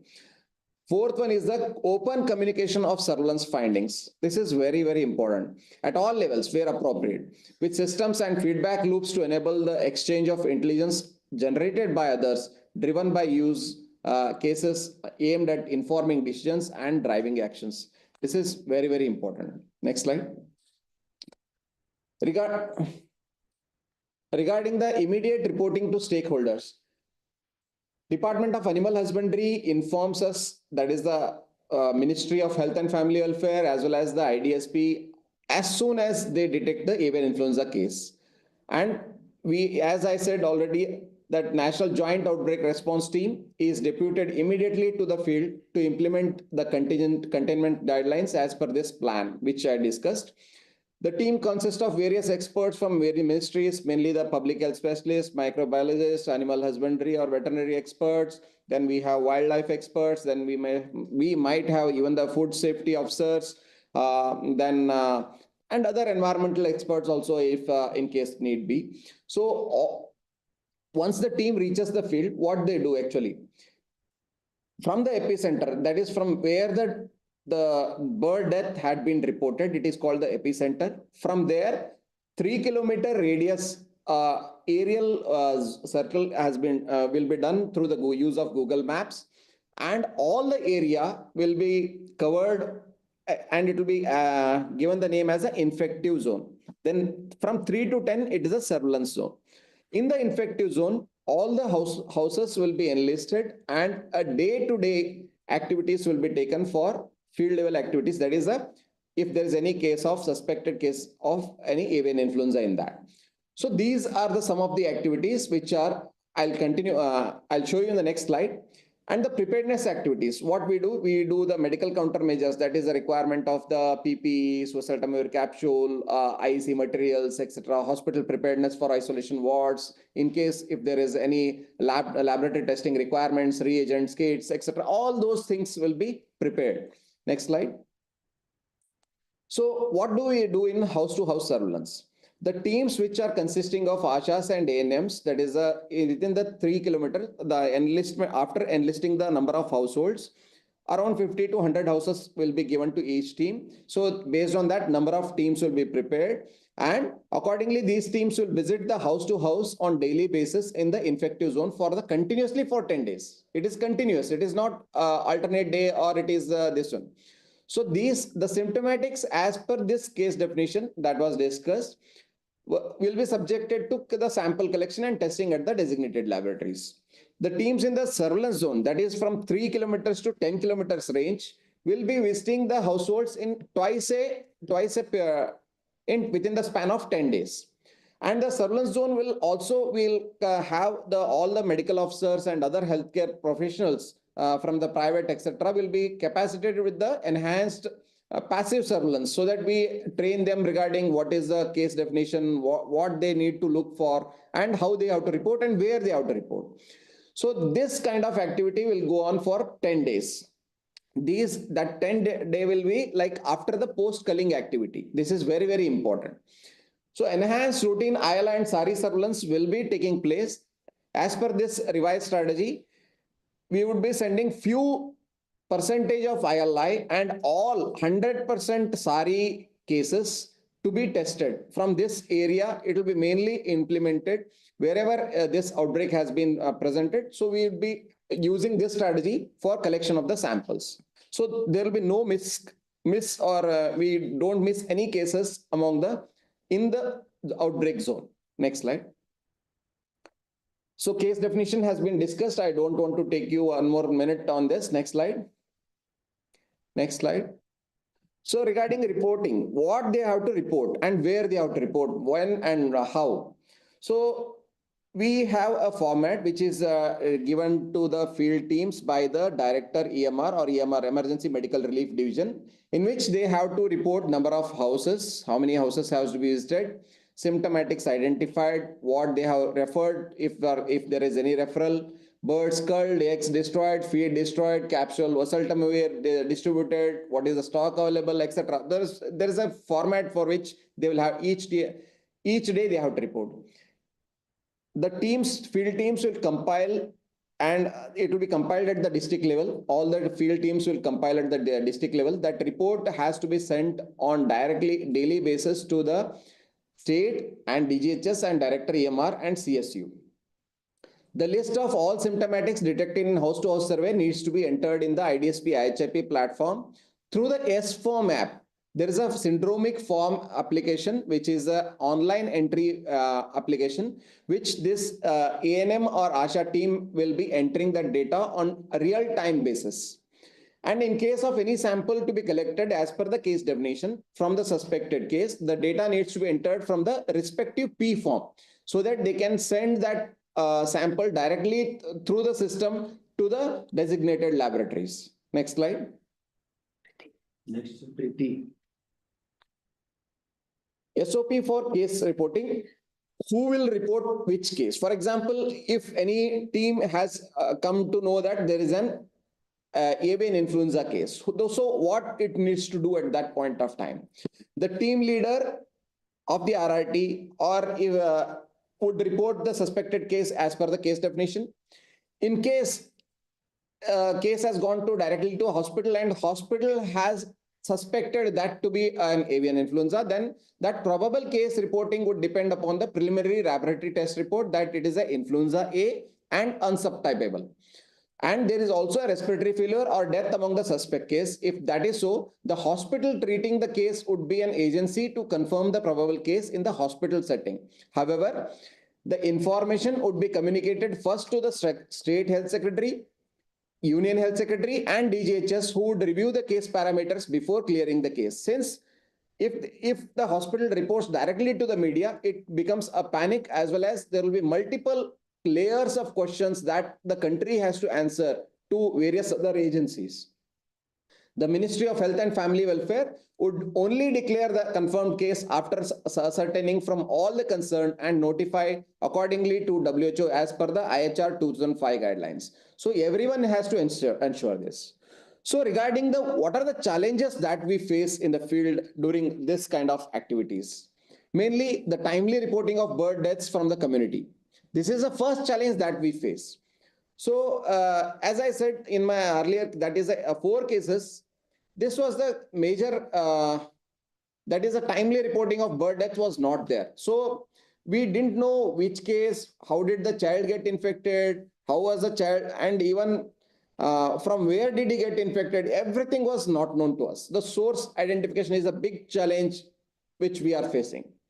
Third is a human resource availability for our house-to-house surveillance, because as I said, 0 to 3 kilometer range, all the households needs to be visited every day for next 10 days, so that we must have that capacity for the human resource to be available so that we can do that house-to-household activity. The next is the infection prevention and control practices implementation. This is a major challenge because all of us know that even the previous speakers have understood that they have said that the BSL-2 and BSL-3 facilities would be available for collection or diagnosis. But regarding the farmers who are handling the bird deaths, they are using their just bare hands and without any protective equipments, they are handling this kind of birds. So there is a infection prevention needs to be well understood and educated. I mean, the community has to be educated, which is the only way to prevent any occurrence of future pandemics. Then unknown among the source identification. This is again, there are various unknowns, which because of the lack of time, we cannot discuss here. Many unknowns are there. Regarding the economic impact, since the poultry is commercial, it has a very huge commercial angle. There is a huge economic impact on the both government as well as the farmer himself. So again, there is a chances of more hiding of this bird deaths, etc. goes in. So we have to have that awareness among the poultry owners and their supervisors, their color, etc. All this has to be in place. Next slide. So way forward, what do we do actually? To enhance routine surveillance as per the revised surveillance strategy and timely sharing of the information with appropriate stakeholders. This is one thing which we are doing. We are also collaborating with the, as per the various intersectoral or collaborative surveillance approaches. The information between ASHA and Pashu Sakhi at the field level, which can be initiated at the, for enhancing for timely reporting of bird deaths to the appropriate stakeholders. Enforcing quarantine at all high-risk persons at institution level within the infective zone to ensure compliance of chemoprophylaxis and other IPC measures. Filling up of vacant posts under IDSP so that we can do the proper surveillance at the district and the field level. Research on enhanced environmental surveillance with respect to circulation of virus among other birds. Like even we found this time that in the Kerala only, some of the pigeons had tested positive, etc. So those things need to be still worked on, whether they are able to transmit the disease or they are just carriers, or we don't know regarding that. And enhanced community awareness, which is very essential. If the community, we have under IDSP, we have launched this community-based reporting tool, which is available on this link. So everyone can report, so that if there is any bird that is found, this can be reported immediately onto IDSP system. Next slide. These are some of the key information for all the participants from where you can read more on the avian influenza. Next. And thank you. I would request anyone here, any participants, if you notice any unusual bird deaths, may please be reported to IDSP State Surveillance Officer or to NCDC PHEOC number, that is 011-2393-2290. Thank you. Thank you so much, sir, for highlighting and emphasizing the importance of the surveillance and what are the nitty-gritties of the surveillance that country is undertaking for the avian influenza. With this, we now move on to the last presentation of the day, but it is also a crucial, important presentation by Dr. Adhiraj Mishra. Sir is Assistant Commissioner in Department of Animal Husbandry and Dairying, Government of India, with over 17 years of experience in animal husbandry sector. He has served as 10 years with the veterinary assistant surgeon in Odisha before joining the ministry in 2017. He has instrumental in managing the avian influenza outbreaks as well as the disease reporting and the compartmentalization and collaboration with the VOA as well as the FAO. Sir is acting as a VOA PVS trainee expert and also the expert for the FAO expert on the AMR National Action Plan. He is representing India and internationally for the disease surveillance, especially in the animal husbandry sector in the multiple countries, and the member of the Special Technical Committee for the India's vaccine policy.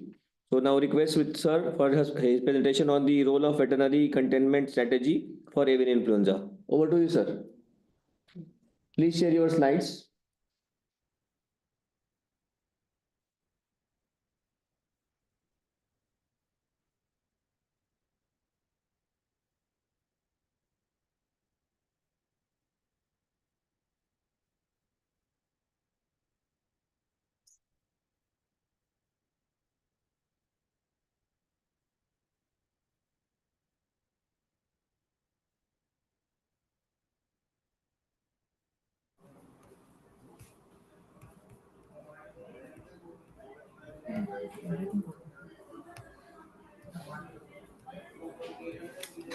Is it visible, sir?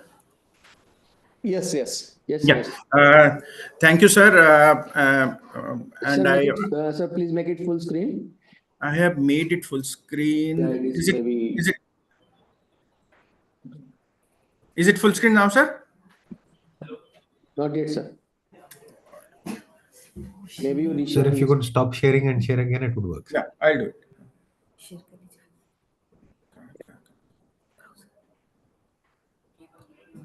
Here's our 1.9. Enter screen.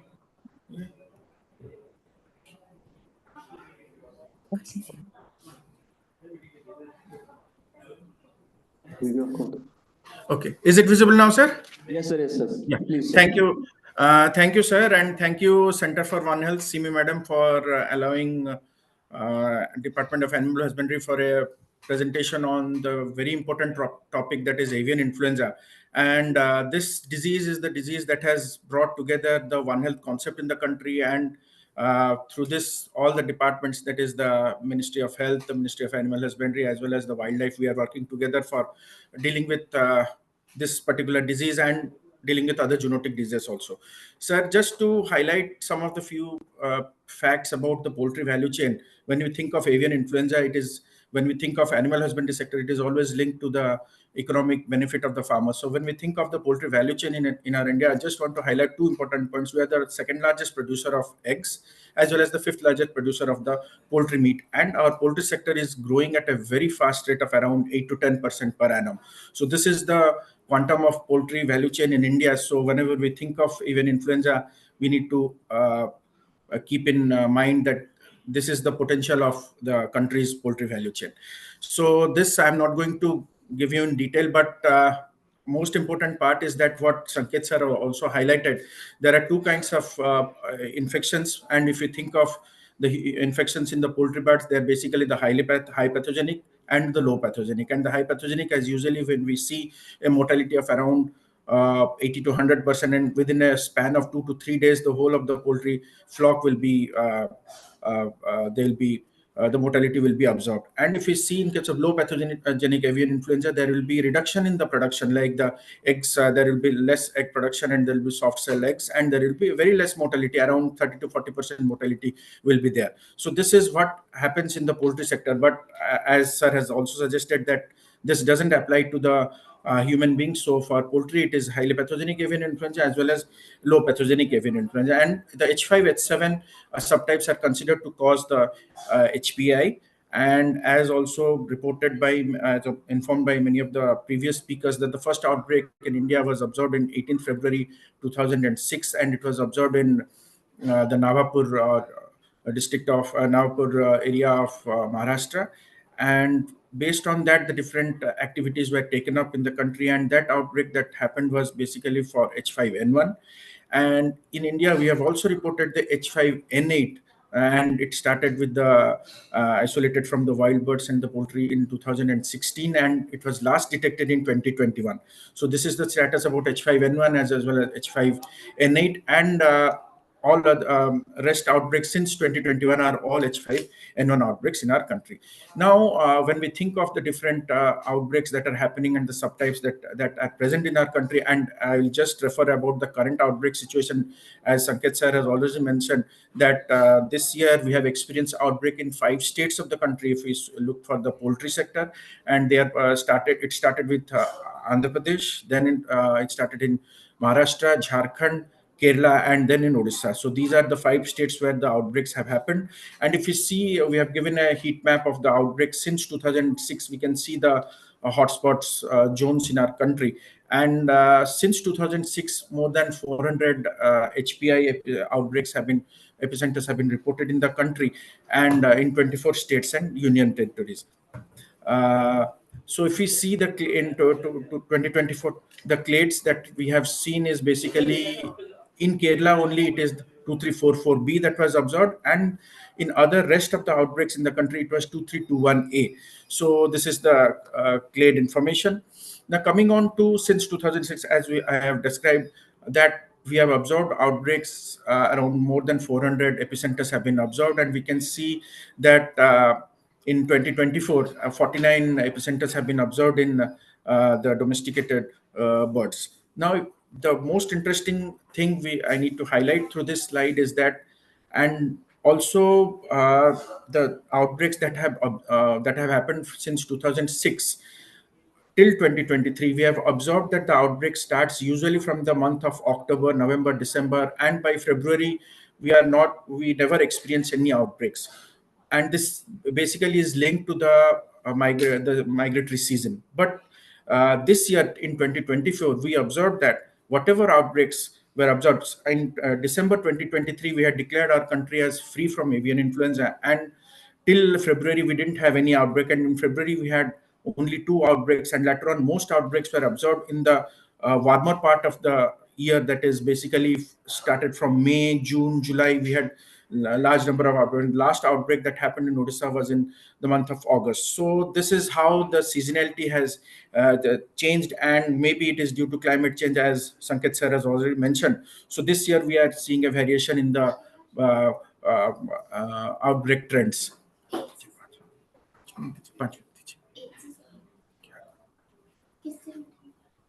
NCDC. So if we see the recent HPA outbreaks in India, they are since 2022 we have observed and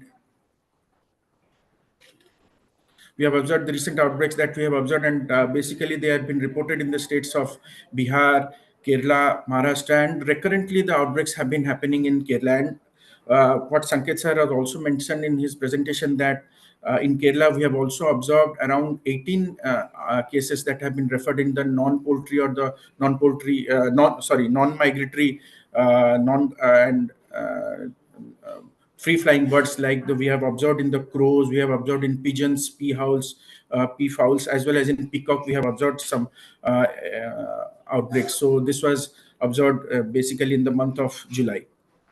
So if we see, this has been discussed in details, and also I'll be highlighting few facts that why India is considered as a risk factor, and we are getting recurrent outbreaks in our country, particularly if we see in the animal husbandry sector. It is basically we have got very huge poultry density.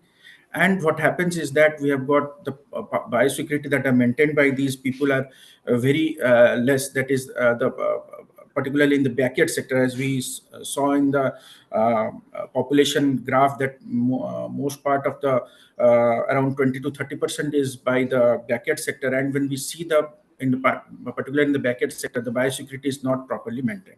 So that is one thing that happens. And another thing is that we have got a mixed rearing system, and particularly in the backyard, they rear both the chicken as well as the ducks in the mixed rearing pattern. And if you see that and we have also observed that most of the outbreaks in our country were falling and coinciding with the migratory birds season that is starting from October to February, March. And of course, our country falls in the Central Asian flyways, and every year we have got large number of water bodies, and through these water bodies, there are sources of transmission of these viruses, and they carry from some other countries, and then it is transmitted to our domesticated birds.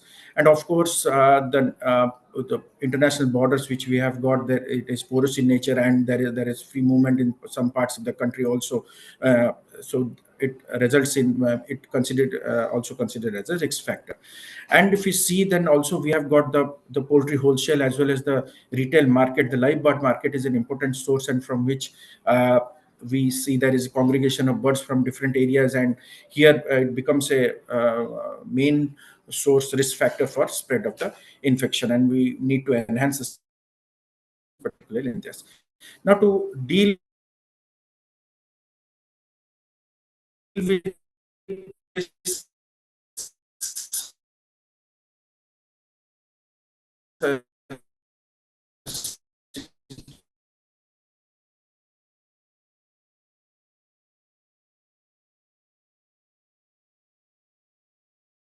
situation, the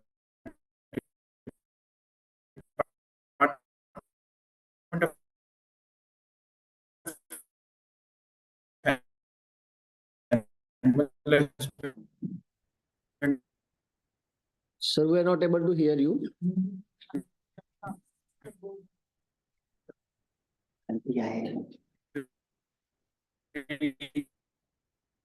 Since 2005, before the first outbreak happened in 2006, in 2005, we had come up with the National Action Plan, and it got reviewed time to time. In 2006, then in 2008, and in 2012, 15, and also we have started the plans for revision of. We are not able to see the screen, sir. Present action plan, and hopefully now if we look at the most important protocol is detection international. Am I audible now, sir? Yes, sir. There is a lag in. Am I audible? You may please switch off the video and share the screen, sir.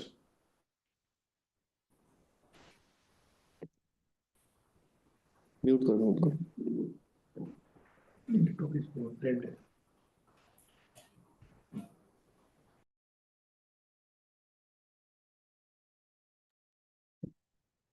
are facing some network issue at the Dr. Adiraj end, so we are sorting on that. Please be connected with us.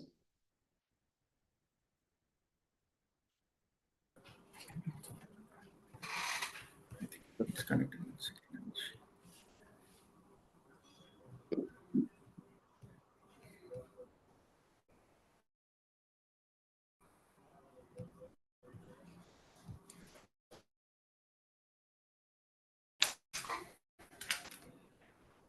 I think it is visible now. Yes. Yes, sir. Yes, sir. Make it full screen, please, sir. Okay.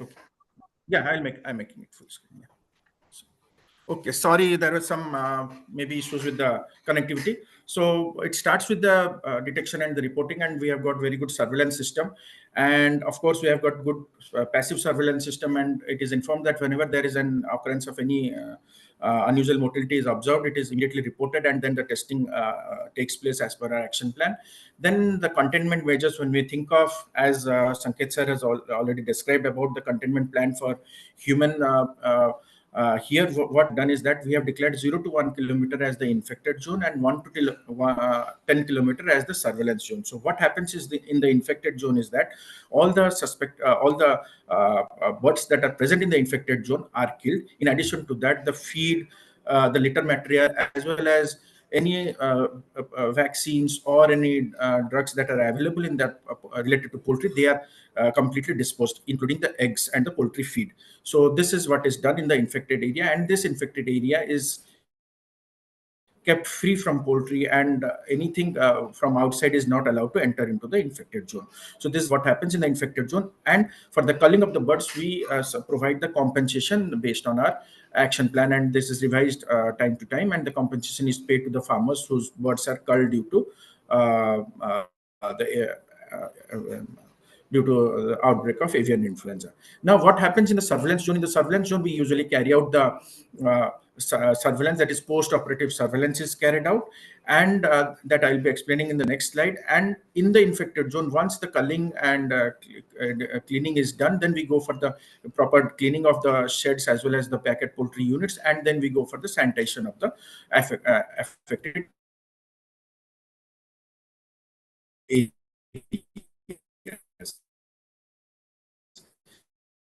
And then for the restocking and the disease freedom is carried out from 1 to 10 kilometer surveillance is the surveillance zone. And here we divide it into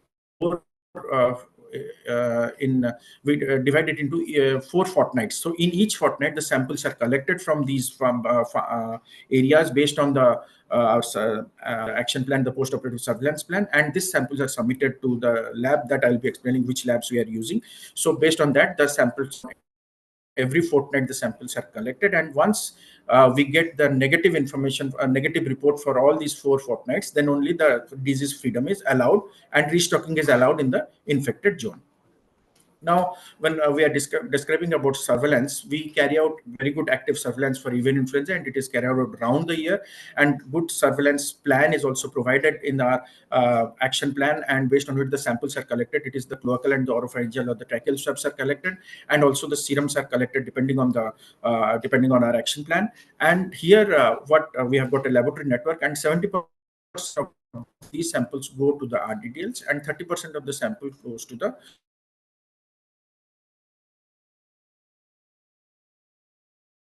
Nisha is considered when we go for this is for the domesticated birds, and when we go for surveillance of the domesticated birds, the basic sites are the live bird markets, the wetland, and the high density poultry commercial farms, and the areas that are inhabited by the wild and the migratory birds. And it is carried out across the country on a monthly basis. The samples are submitted. Now, when we think of the wild and migratory birds, the sampling is usually done in the winter months, starting from the September, October to March, and the sampling and basically these are the fecal droppings, and the samples are submitted on a monthly interval. Now, if you see into the laboratory network that goes for the surveillance and diagnosis of the avian influenza in our country, it is the OA reference lab, the World Organization for Animal Health reference lab, that is the Nishad Bhopal is the ICR Nishad Bhopal is the OA reference lab, and it is our national reference laboratory also. And below it are the regional labs that are the RDDLs and the CDDL. These are 6 in number, and these are they conduct 30%, they handle 70% of the samples for surveillance, and 30% of the sample goes to Nishad.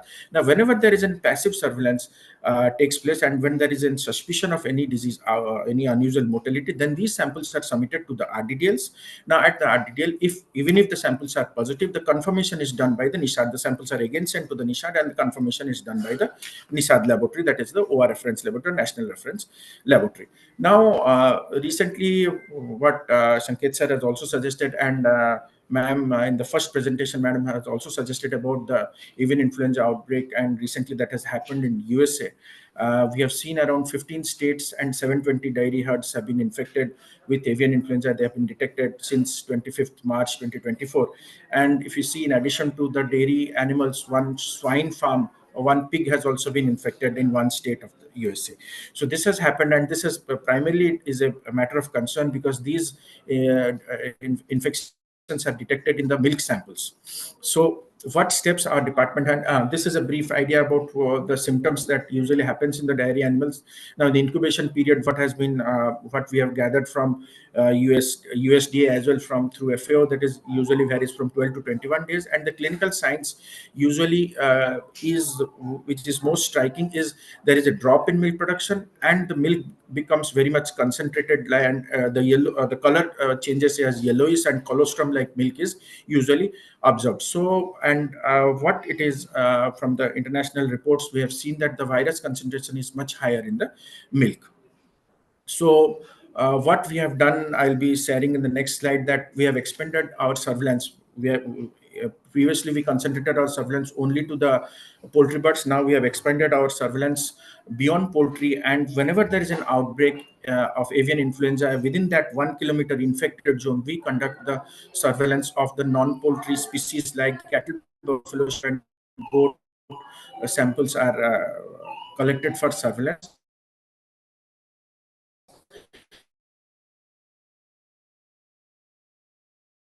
And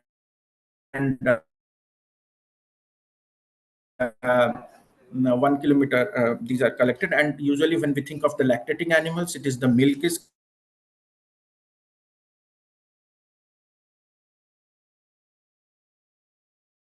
other animals like the sheep, goat, and pig. Is it depends on the for example, in Kerala we had non-poultry species were covered. Recently we had conducted around 5% of the samples were collected for surveillance. So till now we have collected around 1,300 samples in these 2 states, and all these samples have been found negative. Now, what other steps we are taking at the Government of India level to combat or to promote the trade is basically we are defining certain poultry establishments as free from avian influenza, and this is based on the OA guidelines. So based on which we have got an expert team, and this expert team visits these poultry farms, poultry establishments, and they conduct the biosecurity audits. And based on the biosecurity audits and different other parameters, the Government of India declared certain farms as avian influenza free compartments. So at present we have 32 compartments which have been also been listed in the OA, and this helps to facilitate trade even if there is an outbreak in other part of the country. So this is the last slide. What actions we have been taking for at the Animal Husbandry Department for controlling this avian influenza? It is basically we are issuing different kinds of advisories from our level, as well as joint advisories through the help in collaboration with the Ministry of Health and Family Welfare. We are carrying out regular review meetings. As sir has already explained about the National Joint Outbreak Response Team, we also deploy our central teams for conducting the investigation of the outbreaks. And also recently we have expanded our surveillance beyond poultry, and whatever sequences that are being generated through the diagnosis of avian influenza at the National Reference Lab, that is the OA, we submit these sequences to the OFLU, that is a network of FAO and WHO, FAO, as well as OA, and these sequences are used for vaccine development globally. We also do the risk assessment, particularly whenever there is an import of any poultry or poultry-related product into our country. We carry out the risk assessment and we define the country from which it is imported. And if there is presence of avian influenza in that country, we don't allow any import of poultry and poultry products from that country. And similarly, as Sanket sir has explained about the mock drills, we were a part of that mock drill, and also we conduct our simulation exercises in different times. And also the most important part here is the capacity building, which we have been doing for the last many years, and the awareness among the farmers, and to aware them about the biosecurity, and to control the avian influenza in a country is the biosecurity is the most important thing. So this is about the veterinary containment measures, and thank you for giving us an opportunity. And I'm ready to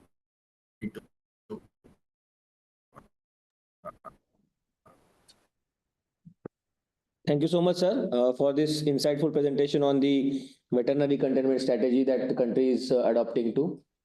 So with this, and we have the questions in the chat box, and most of the answered by the experts, and the in due course also will answering those questions. So it will be available on the chat with all of the participants.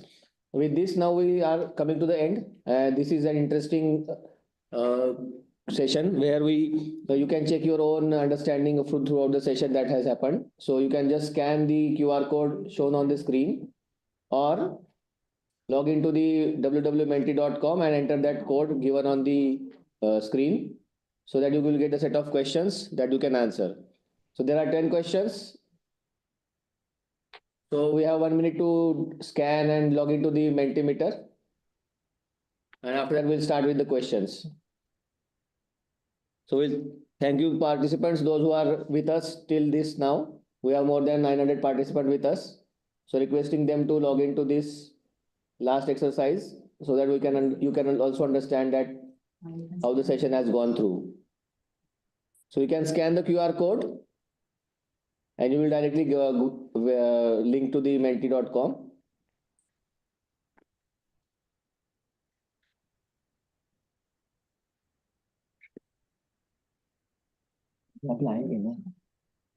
ये question का screenshot देना इधर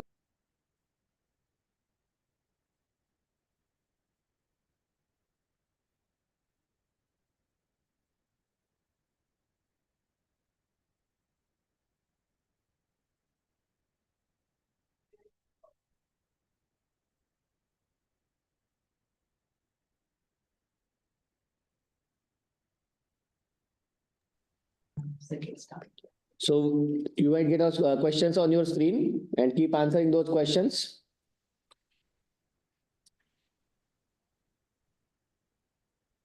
So here's the first question.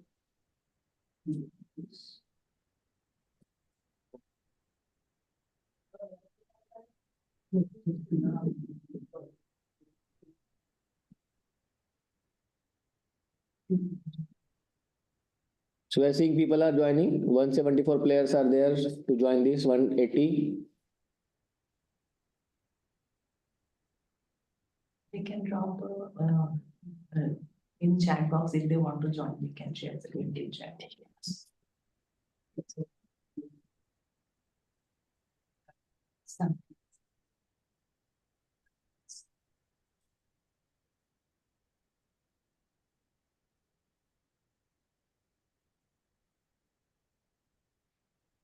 So the question pops up here at your screen also.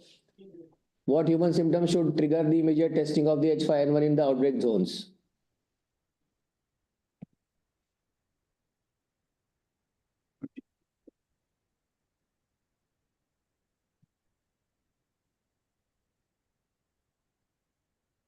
So we got most of the answers saying fever with the history of the poultry exposure in last 7 days. Now move on to second question.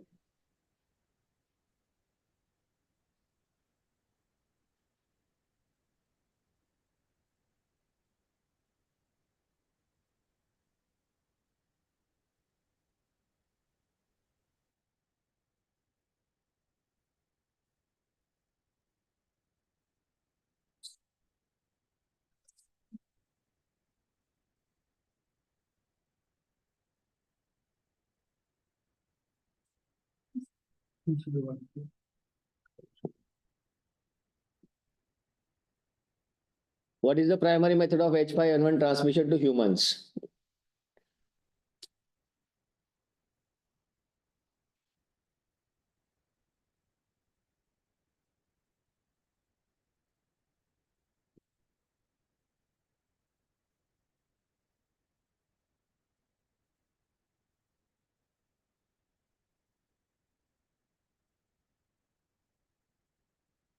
So it's a droplet exposure, which is the correct answer.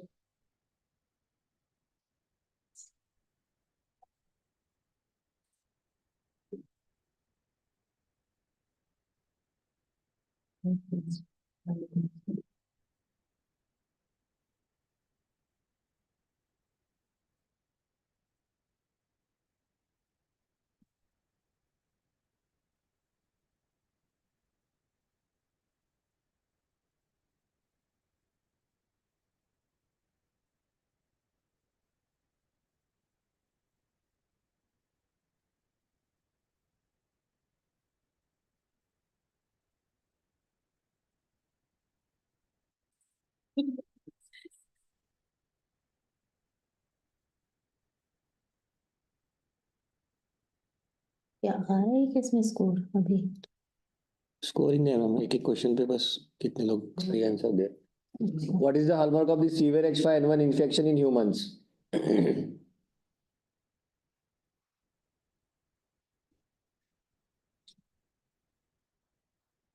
Percent में आ रहा है या आखिरी number आ रहा है? चलो So it's a ARDS. Most of the participants have correct answers. अच्छा ये ठीक है.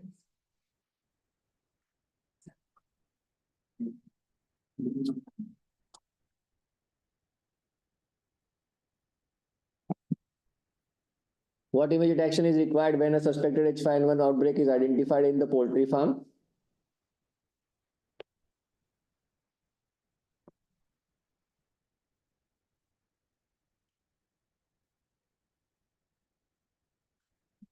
The correct answer: immediate culling and disposal of the infected birds.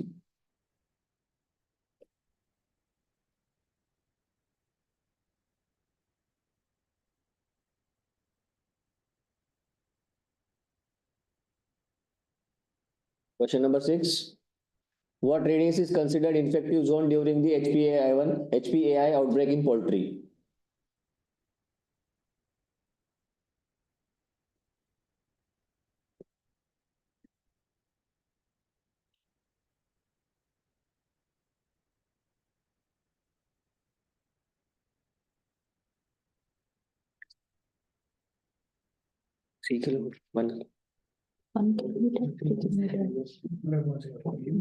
Humans is 3, for poultry it is 1.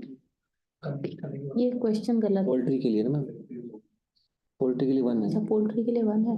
So it's 1 kilometer for poultry, and for the human surveillance it is 3 kilometer. So the answer 1 kilometer is correct for the question that is for the poultry. Next question.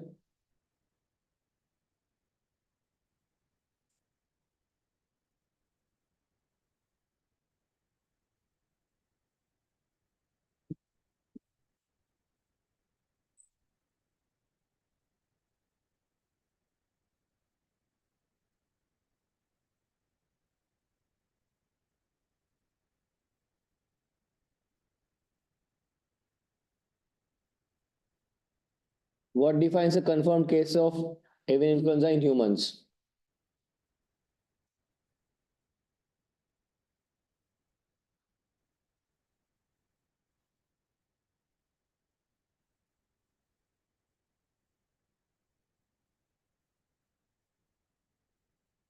So it's a confirmed lab diagnosis in probable or suspected case. He is confirming the case of humans in avian influenza in humans. That is correct. Next question.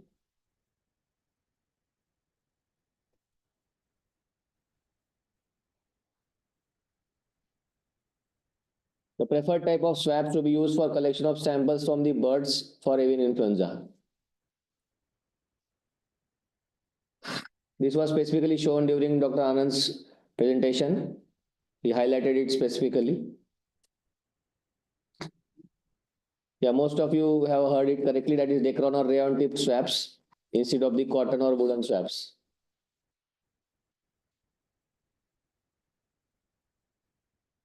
Second last question.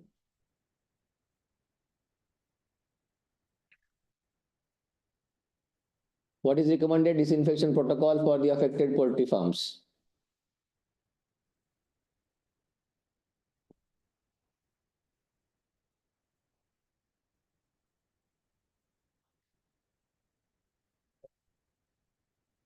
Use of quaternary ammonium compounds for the formalin-based disinfectants.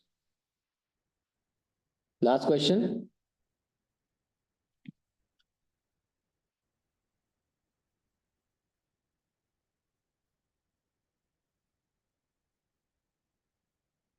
What of the following is reported during an outbreak?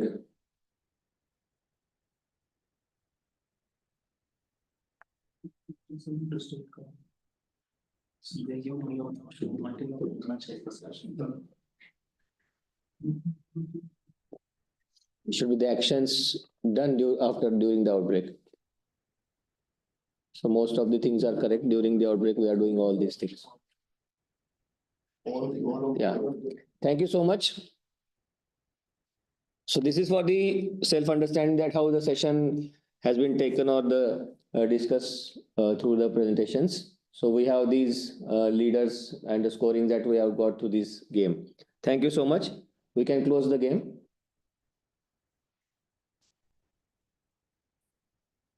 So with this, now we are coming to the end of the today's session 2, One Health e-learning rounds on zoonosis, avian influenza H5N1, the clinical insights and One Health solutions. So I would like to take this opportunity to invite Dr. Simit Tiwari, Joint Director and Head Department of Center for One Health at National Center for Disease Control for the closing remarks. Over to you, ma'am. Thanks, Dr. Jitesh. My heartiest thanks to all the eminent experts who spared their valuable time for providing their learned experience for going through this important disease that is avian influenza H5N1. My sincere thanks to our Director General of Health Services, Dr. Atul Goyal, sir. And our sincere thanks to Dr. Rajshri Khoth, Associate Professor from AIIMS Nagpur, Dr. Kamlakant, Associate Professor, Microbiology from AIIMS Bhatinda, Dr. P. Anand Kumar from Sir Venkateshwar Veterinary University, Dr. Sanket Kulkarni, Joint Director from IDSP NCDC, Dr. Adhiraj Mishra, Assistant Commissioner Livestock Health from Department of Animal Husbandry and Dairying, New Delhi, and my team. And in the last, I would express my sincere gratitude to the team Japaigo, who has provided us technical assistance to host this webinar, important webinar. And my sincere and utmost gratitude to all the participants who have made their continued presence all throughout this technical session. Your presence encourages us to host more and more such technical webinar through National Center for Disease Control. And with this, I will again congratulate whole team and also a big thanks to all the eminent experts and to the participants. Thank you very much. Thank you, madam. Thank you. Thank you to all. Thank you, ma'am.